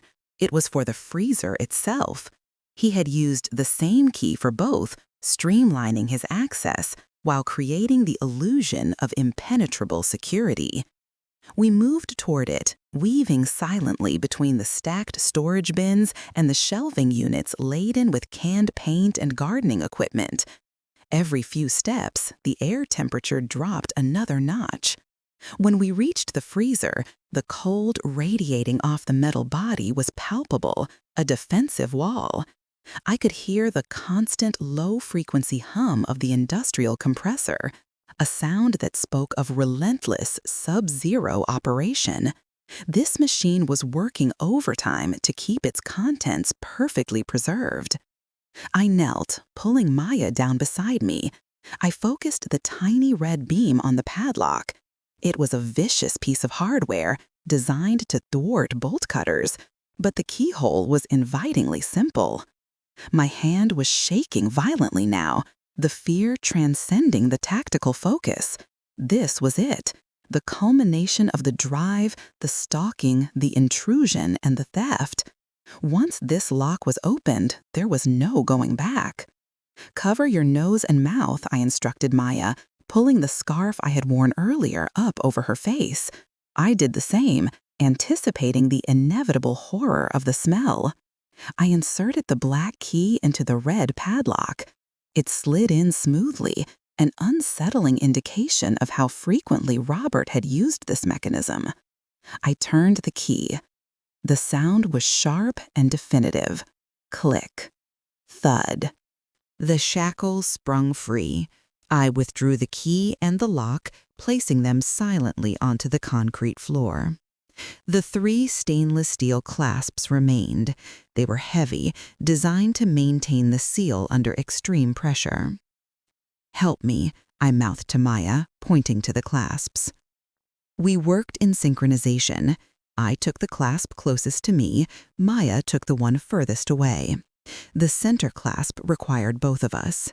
We pulled hard, the stiff metal resisting, before finally yielding with 3 separate metallic scrapes as they released. The lid was heavy. It was insulated with layers of foam and sealed tight by the sub-zero temperatures. I gripped the recessed handle, bracing myself for the sight, the smell, the truth that would shatter my remaining sanity. I pulled. The seal broke with a terrible, vacuum-sucking whoosh, like a dying breath being drawn back into the earth. I yanked the lid upward. It was heavy, requiring effort, and I had to hoist it past the tipping point, where it remained propped open on its hydraulic hinges. The cold air rushed out, smelling like frozen earth, industrial chemicals, and something horribly, undeniably organic. I instinctively shielded Maya behind me, peering down into the depths of the steel chamber. It was layered. Robert had been obsessively neat. The top layer was covered by heavy, clear plastic sheeting, the same type I had touched in the utility closet, meticulously fitted and taped around the edges of the interior rim. It was a secondary vapor barrier, designed to trap whatever gases might be escaping the core contents. I had to remove it. My gloved hands grasped the edge of the sheeting. It was stiff, brittle with cold, and crackled loudly as I peeled it back.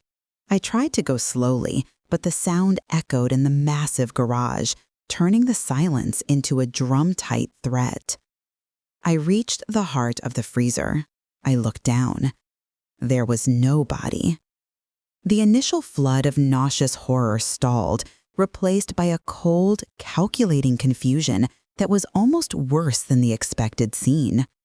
The contents were highly specific, utterly bizarre, and profoundly incriminating. The freezer was packed tight with meticulously organized heavy-duty black trash bags, the kind used for commercial waste disposal, sealed with bright yellow zip ties. They were frozen solid, stacked like black bricks. But interspersed between these bags and resting prominently on top of the stack were objects that made my heart seize up in a new, more profound type of fear. There were 6 clear, vacuum-sealed bags of cash, bundled in tight stacks of $100 bills. Hundreds of thousands, perhaps millions of dollars, frozen solid.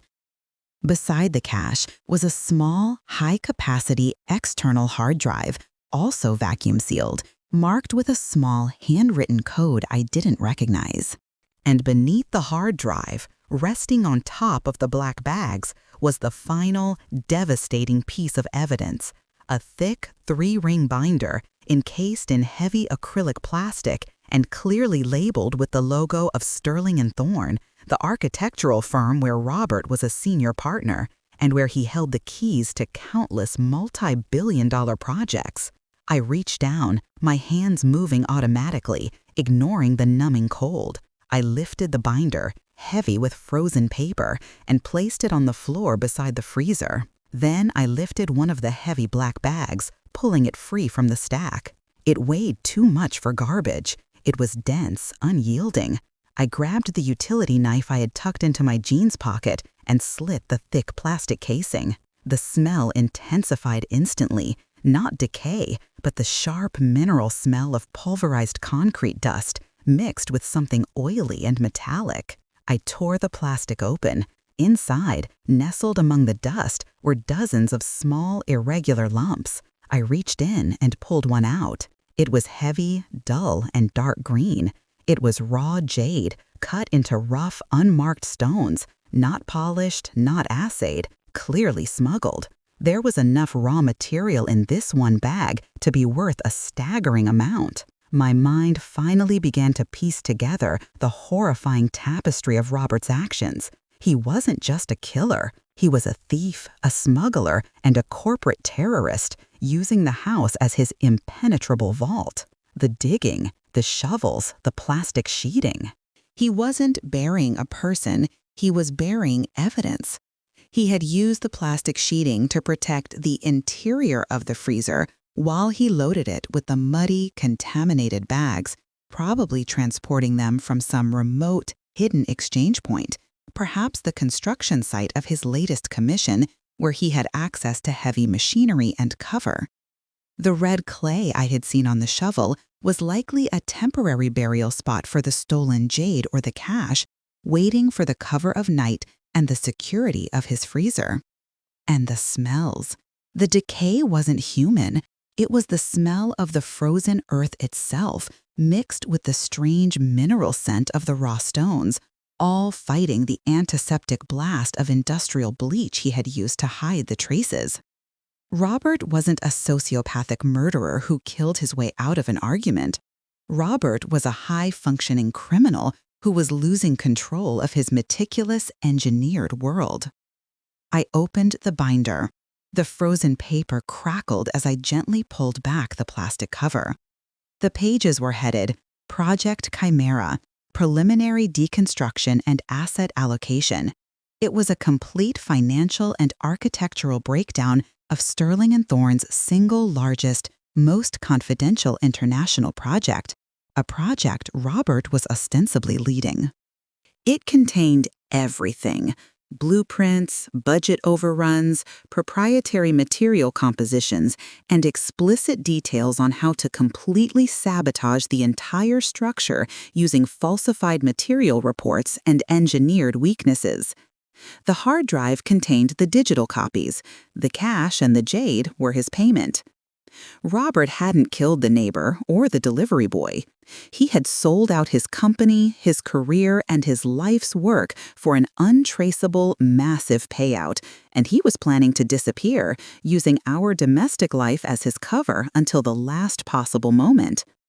The true terrifying reason Maya knew what was waiting wasn't a body, but the systematic dismantling of their entire reality, stored in a frozen vault. Robert was preparing to vanish, and we, his family, were either an inconvenient loose end or an unknowing accomplice. I slammed the lid of the freezer shut, the loud, resonant thud echoing through the garage, far louder than I intended. Maya, watching from behind me, didn't flinch at the sound. Her focus remained on the chaos I had just exposed. "The smell is gone now," she whispered, pulling down her scarf. "It's just cold." "Maya," I breathed, pulling the crucial binder and the hard drive to my chest. "He didn't kill anyone. He stole everything. Everything that matters to him, everything he pretended to build. He's running a ghost operation." He was planning to leave us? She asked, the concept of abandonment piercing through the terror of death. Worse, I confirmed, looking back at the frozen vault of contraband. He was making sure we couldn't stop him, or he was planning to take us with him, forcing us into a nightmare life. The sudden, piercing beep from the house alarm panel shattered the silence. It was the main alarm keypad, located in the mudroom, triggered by the front door. Robert was home. My blood ran instantly cold. He shouldn't be back for hours. His schedule dictated he would be at the downtown office until at least 9, performing his perfect routine. But he was here. And if he was here, he was awake. And if he was awake, he had likely already discovered the empty key pocket in his pajamas or the disturbance in the master bedroom. We had seconds. "Maya, run," I hissed, grabbing her wrist, pulling her back toward the mudroom door, clutching the evidence tightly. "Out the basement window, now! Call the police! Tell them what you saw! Tell them where the freezer is!" We burst through the garage door and scrambled back into the relative warmth of the mudroom. The alarm panel screamed its rhythmic, high-pitched warning, a 30-second countdown before the sirens went live. "Don't go to Mrs. Peterson's, Maya. Go to the front yard. Stay in the rhododendrons. I need to buy you time." She was already moving, agile and fast, disappearing toward the basement stairs. I didn't follow. I couldn't. I had the evidence. I had the truth. And if I fled now, without facing him, Robert would destroy the evidence in that freezer, erase the paper trail, and turn us into the targets of his elaborate, terrifying corporate conspiracy. He would frame me as the corporate saboteur who cracked under the pressure of travel, using his daughter as collateral. I looked at the lock on the mudroom door. I could lock it, securing the kitchen, but that would only trap me in the mudroom with no escape, while he destroyed the only thing that mattered in the garage. I had 30 seconds until the sirens. I moved with a sudden, decisive calm born of absolute extremity. I locked the black key in the freezer padlock and threw the red key into the back corner of the garage where it would take time to find. Then I slammed the mudroom door shut, but I did not lock the deadbolt. I wanted him to find me. I sprinted into the kitchen, the corporate binder heavy in my grasp. The kitchen was an ocean of reflective white tile and cold steel. I moved to the largest, thickest counter and placed the binder and the hard drive carefully in the center, framing the evidence like a macabre centerpiece. The countdown noise from the mudroom panel reached its crescendo. Beep, beep, beep. The sirens exploded, a piercing, cyclical shriek signaling to the entire neighborhood that the house was compromised. The front door slammed shut, hard enough to shake the kitchen floor. Robert was inside. I stood there, exposed in the center of the kitchen, ready to face the architect of my own ruin. I was no longer an invisible wife. I was a witness, armed with his darkest secrets, and protected by the knowledge that outside, somewhere in the cold dark, my daughter was running for help. The footsteps were fast, heavy, and frantic, crossing the entryway carpet. He was moving with the swift panic of a man who had lost control of his engineered environment. He appeared in the kitchen doorway, framed by the chaos of the flashing alarm panel. He wasn't wearing his silk pajamas anymore.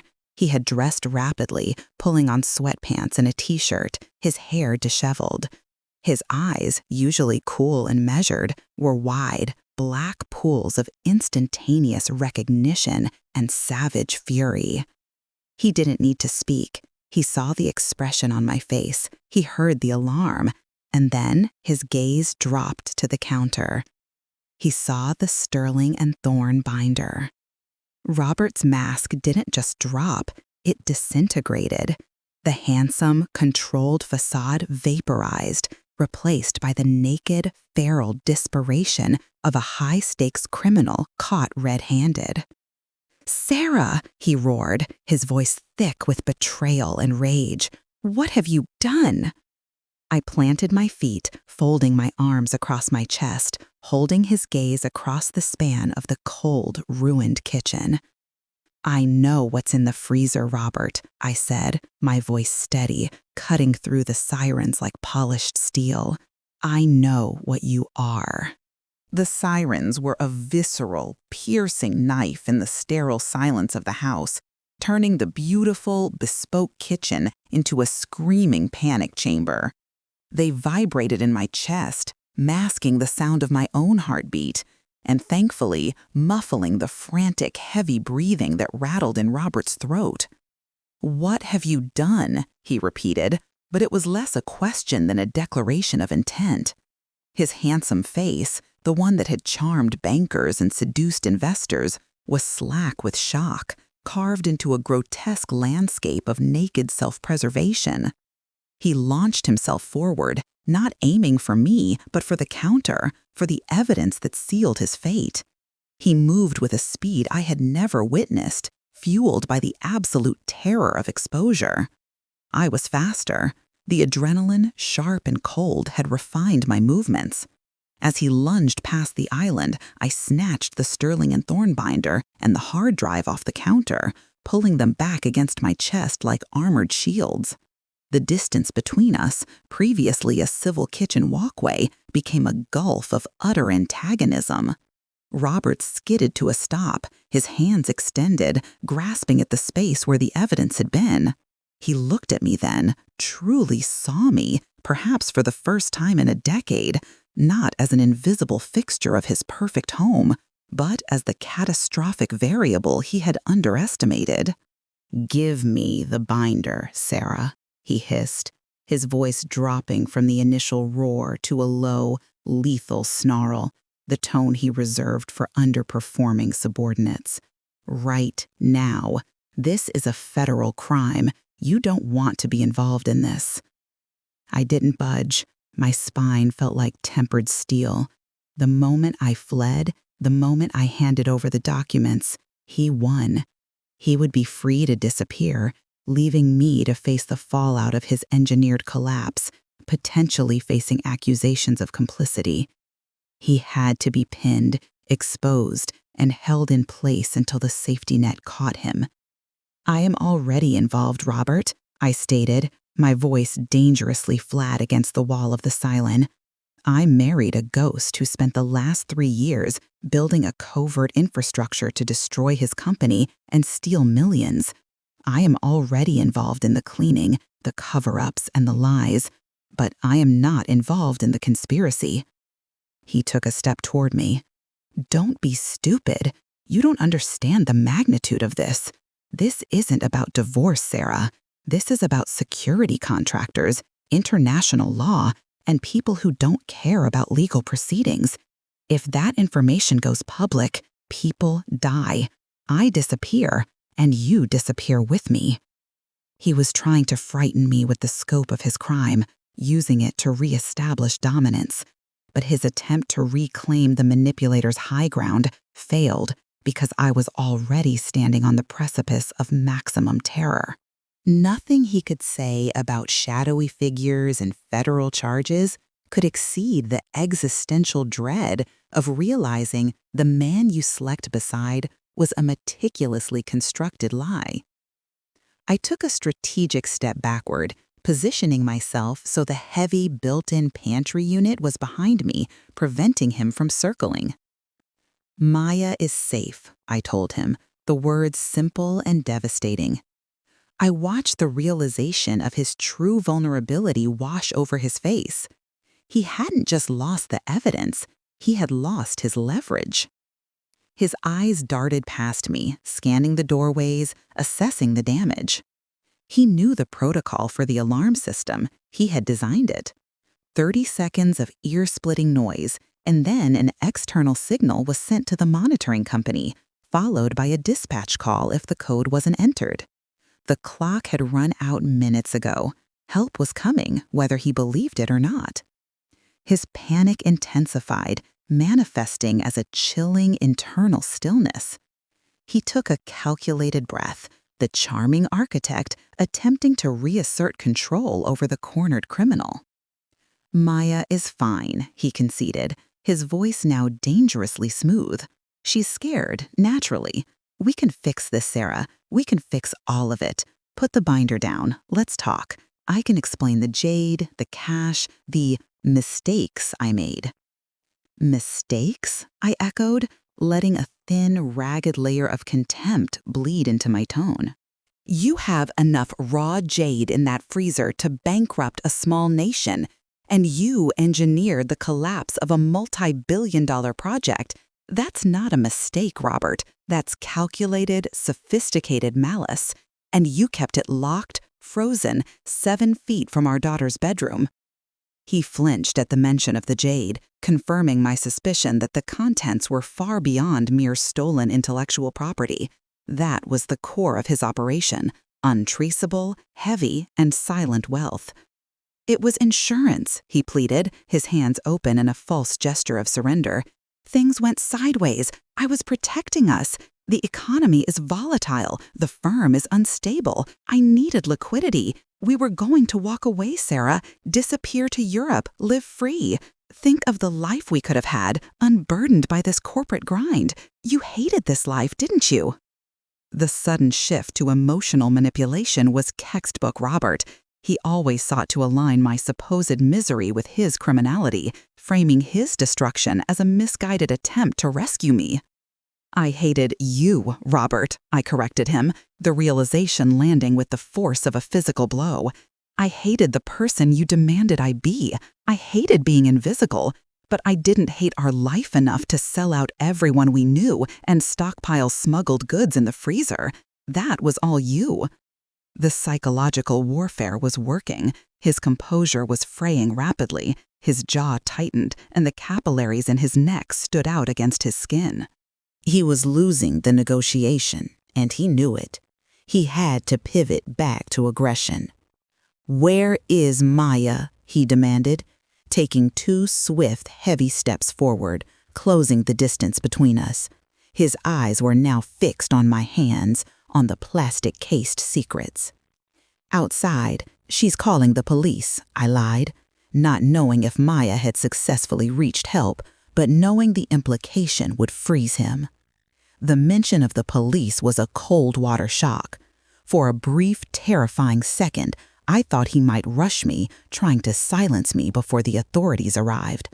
But the high-stakes risk of murder outweighed the risk of corporate espionage. He was a narcissist who wanted to survive the fallout, not escalate to a capital crime. He froze, his muscles coiling. He couldn't afford to assault me, not while the sirens were screaming and the front door was open, not while the house was actively broadcasting its distress signal to the entire world. The problem, I realized, was the weight. We were locked in a stalemate. I had the evidence, he had the house, and we were both waiting for the cavalry, or for one of us to crack. And Robert was a man conditioned to patience, even in crisis. "You don't want them here," Robert warned, his voice low, shaking with suppressed violence. "Think about what happens when the police come, Sarah. They find the evidence, yes, but they also find the wife who snuck back into her home, broke locks, and stole classified files. They find the mother who left her 12-year-old running on the street to call them. They find the freezer. But guess whose prints are all over those documents? Yours. Who had access to the company's digital files while working remotely? You. Who was increasingly stressed and erratic, demanding time off? You." He was trying to plant the seed of doubt, weaving his truth into a tapestry of my vulnerability. He was painting me as the emotionally unstable scapegoat, preparing the narrative for the coming disaster. The irony was crushing. For years, I had worked myself to exhaustion, traveling constantly, achieving success Robert quietly scoffed at. And now he was weaponizing that work, twisting my absence into proof of my guilt. "You've been tracking my movements, haven't you?" I whispered, the final piece of the puzzle falling into place. The strange inquiries, the sudden lack of intimacy, He wasn't distant because he was busy. He was distant because he was plotting and maintaining detailed surveillance. "I know everything," Robert confirmed, a cold, predatory smile briefly touching the corner of his mouth. "I knew the exact minute you left the conference. I was waiting for you to make a move. I came home early because my tracker alerted me that the secondary security protocol on the garage freezer had been manipulated. You didn't think I'd just leave those stones unguarded, did you?" My blood turned to absolute zero. He hadn't stumbled upon us. He had returned to check the locks, alerted by a hidden sensor or pressure plate I had missed. He had been planning to catch me, or at least check his vault, long before I ever stepped foot into the garage. He had set the trap, and I had simply walked into the cage, armed with the binder. "You planned for this," I breathed, clutching the evidence tighter. "I planned for every contingency, Sarah. You were the only variable I couldn't completely control, which is why I gave you enough rope to hang yourself." He gestured wildly around the shrieking kitchen. "Now look what you've done. We could have been safe. We could have been millionaires. And now, thanks to your little spy mission, we are facing ruin. Give me the documents. We can still burn them, wipe the drive. The police will just find an empty freezer and a hysterically paranoid wife who triggered the house alarm." This was the point of no return. I had to secure the evidence and ensure the police arrived to find the scene intact. I needed to buy time, and I needed to keep the physical space between us stable. I took a breath, letting the sound of the police siren that was now faintly audible above the house alarm, a low, distant, approaching wail, give me strength. "I'm not burning anything, Robert," I said firmly. "This evidence is my freedom and your life. You are a criminal, exposed. You have exactly 30 seconds to decide if you want to fight me for this binder, or if you want to wait patiently for the police to arrive and discover that your perfect, clean house is a vault for corporate treason." Robert's eyes narrowed, his internal calculation ticking over rapidly.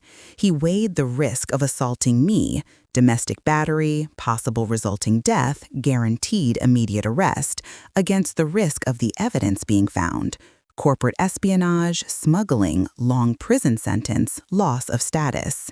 He needed to buy time.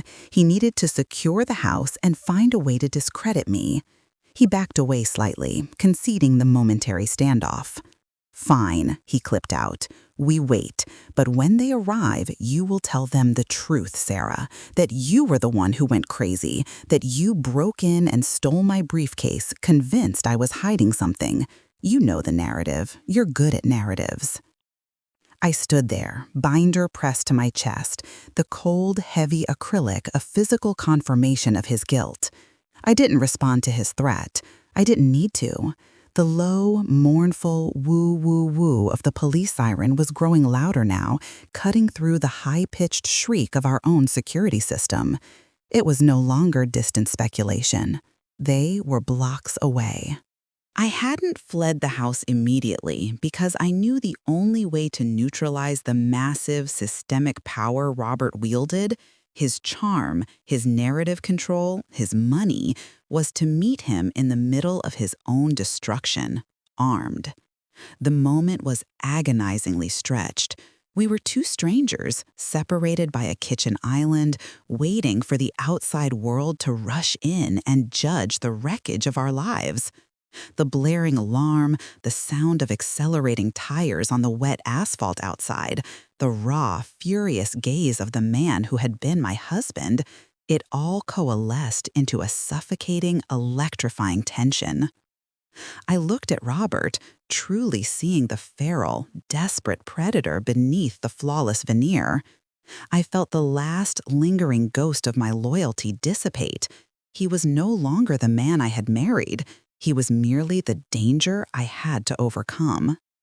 The police cruiser lights flashed, their blue and red strobing through the kitchen window, turning the white tile floor into a violent disco. The siren died abruptly, replaced by the sounds of car doors slamming and heavy boots hitting the driveway.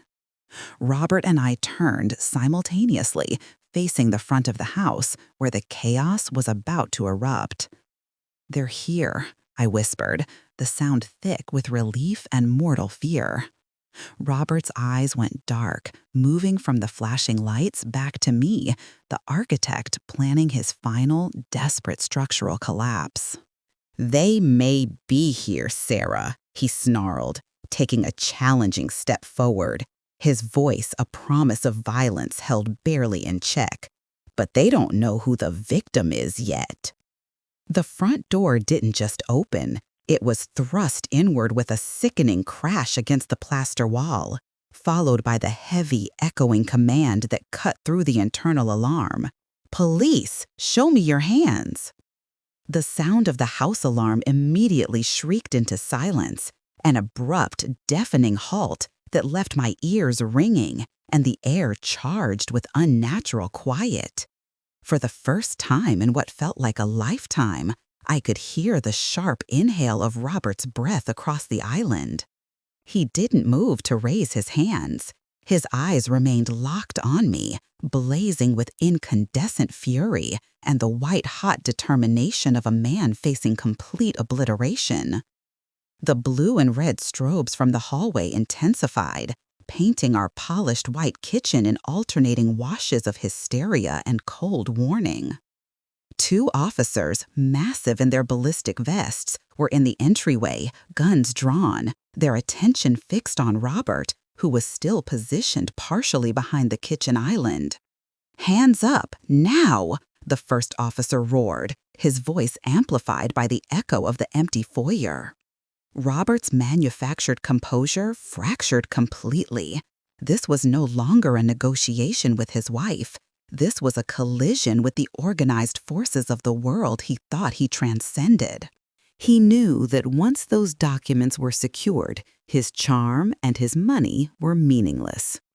"Wait," Robert protested, his voice slick and smooth, attempting to pivot back to the role of the reasonable, wronged homeowner.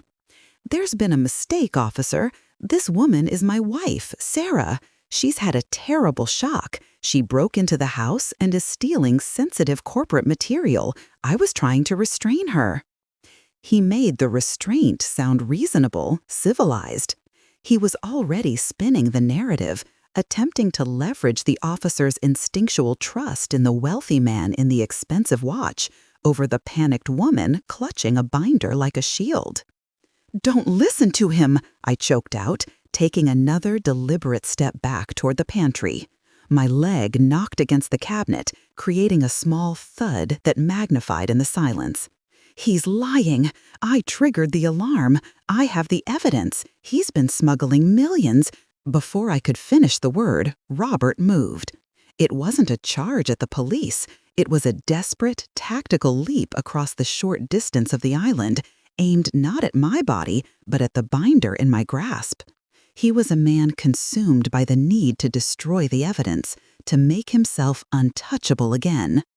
He slammed into the granite counter with a grunt, his hands outstretched.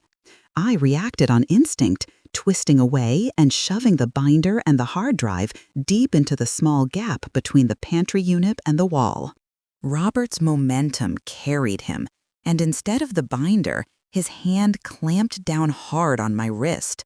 The pain was immediate and searing, a sickening counterpoint to the rush of adrenaline. "You stubborn, ridiculous idiot," he hissed, his face inches from mine, stripped bare of all pretense. The feral rage I had only glimpsed now flooded his features.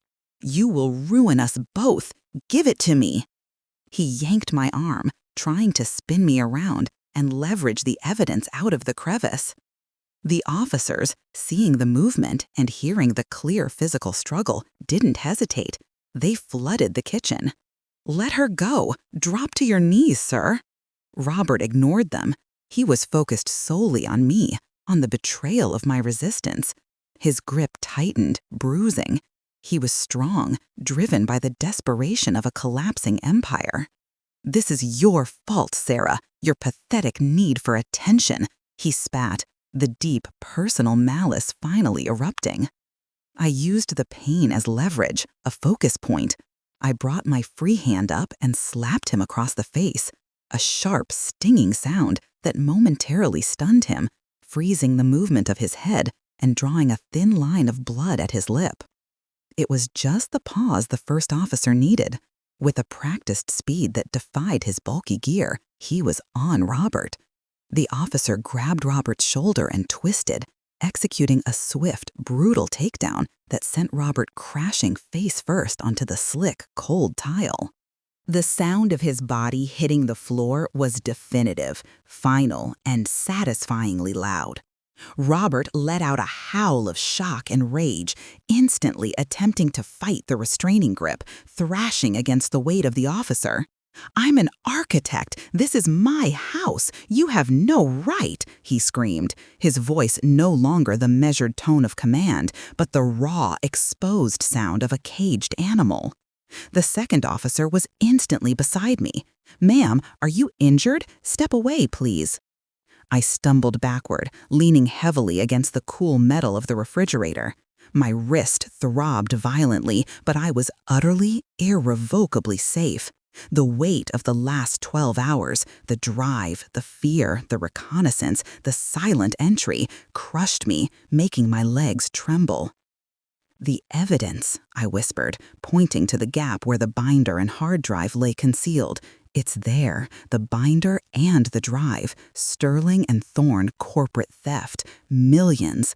And in the garage," I swallowed, finding the strength to deliver the fatal blow. "In the locked freezer, he hid the collateral, smuggled raw jade." The first officer secured Robert's hands behind his back with plastic cuffs, the clicking sound a counterpoint to Robert's sputtering, frantic protests. "She's unstable. She's been gone for 3 days. She's hallucinating. Check her mental state," Robert shouted, still desperately trying to manufacture a scenario where I was the villain, the emotionally erratic woman who had lost her way. I looked at the officer kneeling on Robert's back, then down at the crumpled, defeated figure of my husband. His expensive shirt was torn, his jaw was bruised, and his carefully constructed reality was lying in shards on the floor around him. "I was traveling for work," I stated calmly, addressing the officer nearest me, ignoring the venom pouring from Robert. "I returned when our daughter Maya alerted me to his escalating behavior. He had been digging in the yard, and he locked the garage freezer. I have the evidence of the lock manipulation and the contents. He tried to frame me." The officer nodded, his eyes scanning the scene, confirming the chaos, the distress, and the clear presence of evidence. He retrieved the binder and the hard drive, instantly handling them with the care afforded to critical material. "We need to secure the daughter," the officer said, directing his partner, who was still maintaining weight on Robert. "Is she still outside?" "No," I said, finding my voice strengthening. "She's upstairs, in the study, locked in with a phone. She called the security company originally, and she knew to stay safe. She is fine, but terrified. She needs a detective, not just a patrol officer. She saw everything." Robert went rigid at the mention of Maya. The fury in his voice instantly dissolved, replaced by a sickening, high-pitched plea. "Maya, Sarah, don't bring Maya into this. She's only 12. Think about her future. Think about what this does to her reputation. My God, Sarah, have you lost your mind? Protecting me protects her." His desperate attempt to reestablish the family unit, to guilt me into silence, only solidified my resolve. It was the purest form of self-interest masquerading as paternal concern. He wasn't worried about her psychological well-being. He was worried about her testimony. "You forfeited the right to worry about her future the minute you decided to stock a vault full of stolen assets 7 feet from her bedroom," I told him, my voice flat, devoid of emotion. "She is the victim here, Robert, not your co-conspirator, not your liability. She is the reason I came home. The second officer, having secured the evidence, looked at me with an expression of grim understanding. He didn't need any more convincing. He went to the hall, retrieved a radio, and began issuing instructions, his voice low and serious, requesting immediate backup, investigators, and child protective services. Robert was rolled over and hauled to his feet, his cuffed hands straining behind him. The sight of him standing powerless in his custom-made suit, his facade completely destroyed, was the most liberating thing I had ever witnessed. He was silent now, absorbing the reality of his detention. He didn't fight the grip of the officer guiding him toward the front door. He just paused at the threshold of the kitchen, his eyes scanning the immaculate space he had corrupted. The island, the custom cabinets, the state-of-the-art appliances, all fixtures of the perfect life he had built as a cage. Then his eyes found mine again, filled not with hatred, but with a cold, terrifying indifference. "This will follow you, Sarah," he promised, his voice low, steady, and chillingly devoid of heat. "You wanted freedom. You think this is freedom? You just opened up the gates to a different kind of prison. Watch your back. They don't forget. And I will remember this. I will remember every single word." It was not a threat to my life, not directly, but a promise of perpetual harassment, a vow that he would use every remaining resource, every ounce of his intelligence, to ensure that the fallout from his collapse would stain me forever. I met his gaze, no longer flinching, no longer afraid of the mask or the man behind it. "You planned for contingencies, Robert," I said, echoing his own words from minutes before. "But you never planned for the one person you made invisible to finally see you clearly." The officer urged him forward. Robert was marched out of the kitchen, his expensive shoes scraping uselessly on the tile, moving past the silent patrolmen who were now converging on the house. As the officers escorted him through the debris of the front door, the first sound of a tiny, ragged sob drifted down the stairwell. I pushed off the refrigerator, ignoring the pain in my wrist, ignoring the rising flood of fatigue and shock. I was needed elsewhere. "Maya," I breathed, turning toward the sound. The danger was contained, the predator was caged. Now came the long, agonizing work of healing the witness. I looked up the winding staircase, towards the second floor where the quiet resilience of my daughter had saved both of our lives. The life I had known was over, the structure was rubble. But standing in the center of the wreckage, holding nothing but the promise of justice, I felt the first tentative tremor of hope. I was no longer an invisible wife. I was a mother, a survivor, and the architect of my own liberation. The long night was finally bleeding into a dangerous, uncertain dawn. The ascending staircase felt like climbing out of a deep well. Each step weighted with the physical drag of shock and the psychological debris of the confrontation. I didn't run. I moved with deliberate, heavy steps, following the ragged, intermittent sound of Maya's soft crying. I found her exactly where I had left her, curled tightly beneath the grand oak desk in Robert's pristine study, the phone glowing faintly beside her. When I crouched down, her head snapped up, her eyes wide, glistening pools of terror and relief. She launched herself forward, not with a burst of frantic energy, but with the quiet, devastating force of a child whose fear had finally been given permission to end. I gathered her into my arms, the contact immediate, profound, and grounding. She was small and trembling, burrowing her face into my shoulder, and she didn't speak. She didn't need to. Her silence was a profound articulation of everything she had endured. I could feel the tension leaching out of her small frame as I stroked her hair, a silent promise whispered against the silk of her scalp. "It's over. We are safe." A female officer, a kind face introduced as Detective Lopez, arrived minutes later, quietly assessing the scene and assuring us that Robert was secured and on his way to booking. She requested only one thing: for Maya and me to accompany her to a separate precinct office to provide formal, undisturbed statements. Leaving the house was an act of profound, purifying rejection.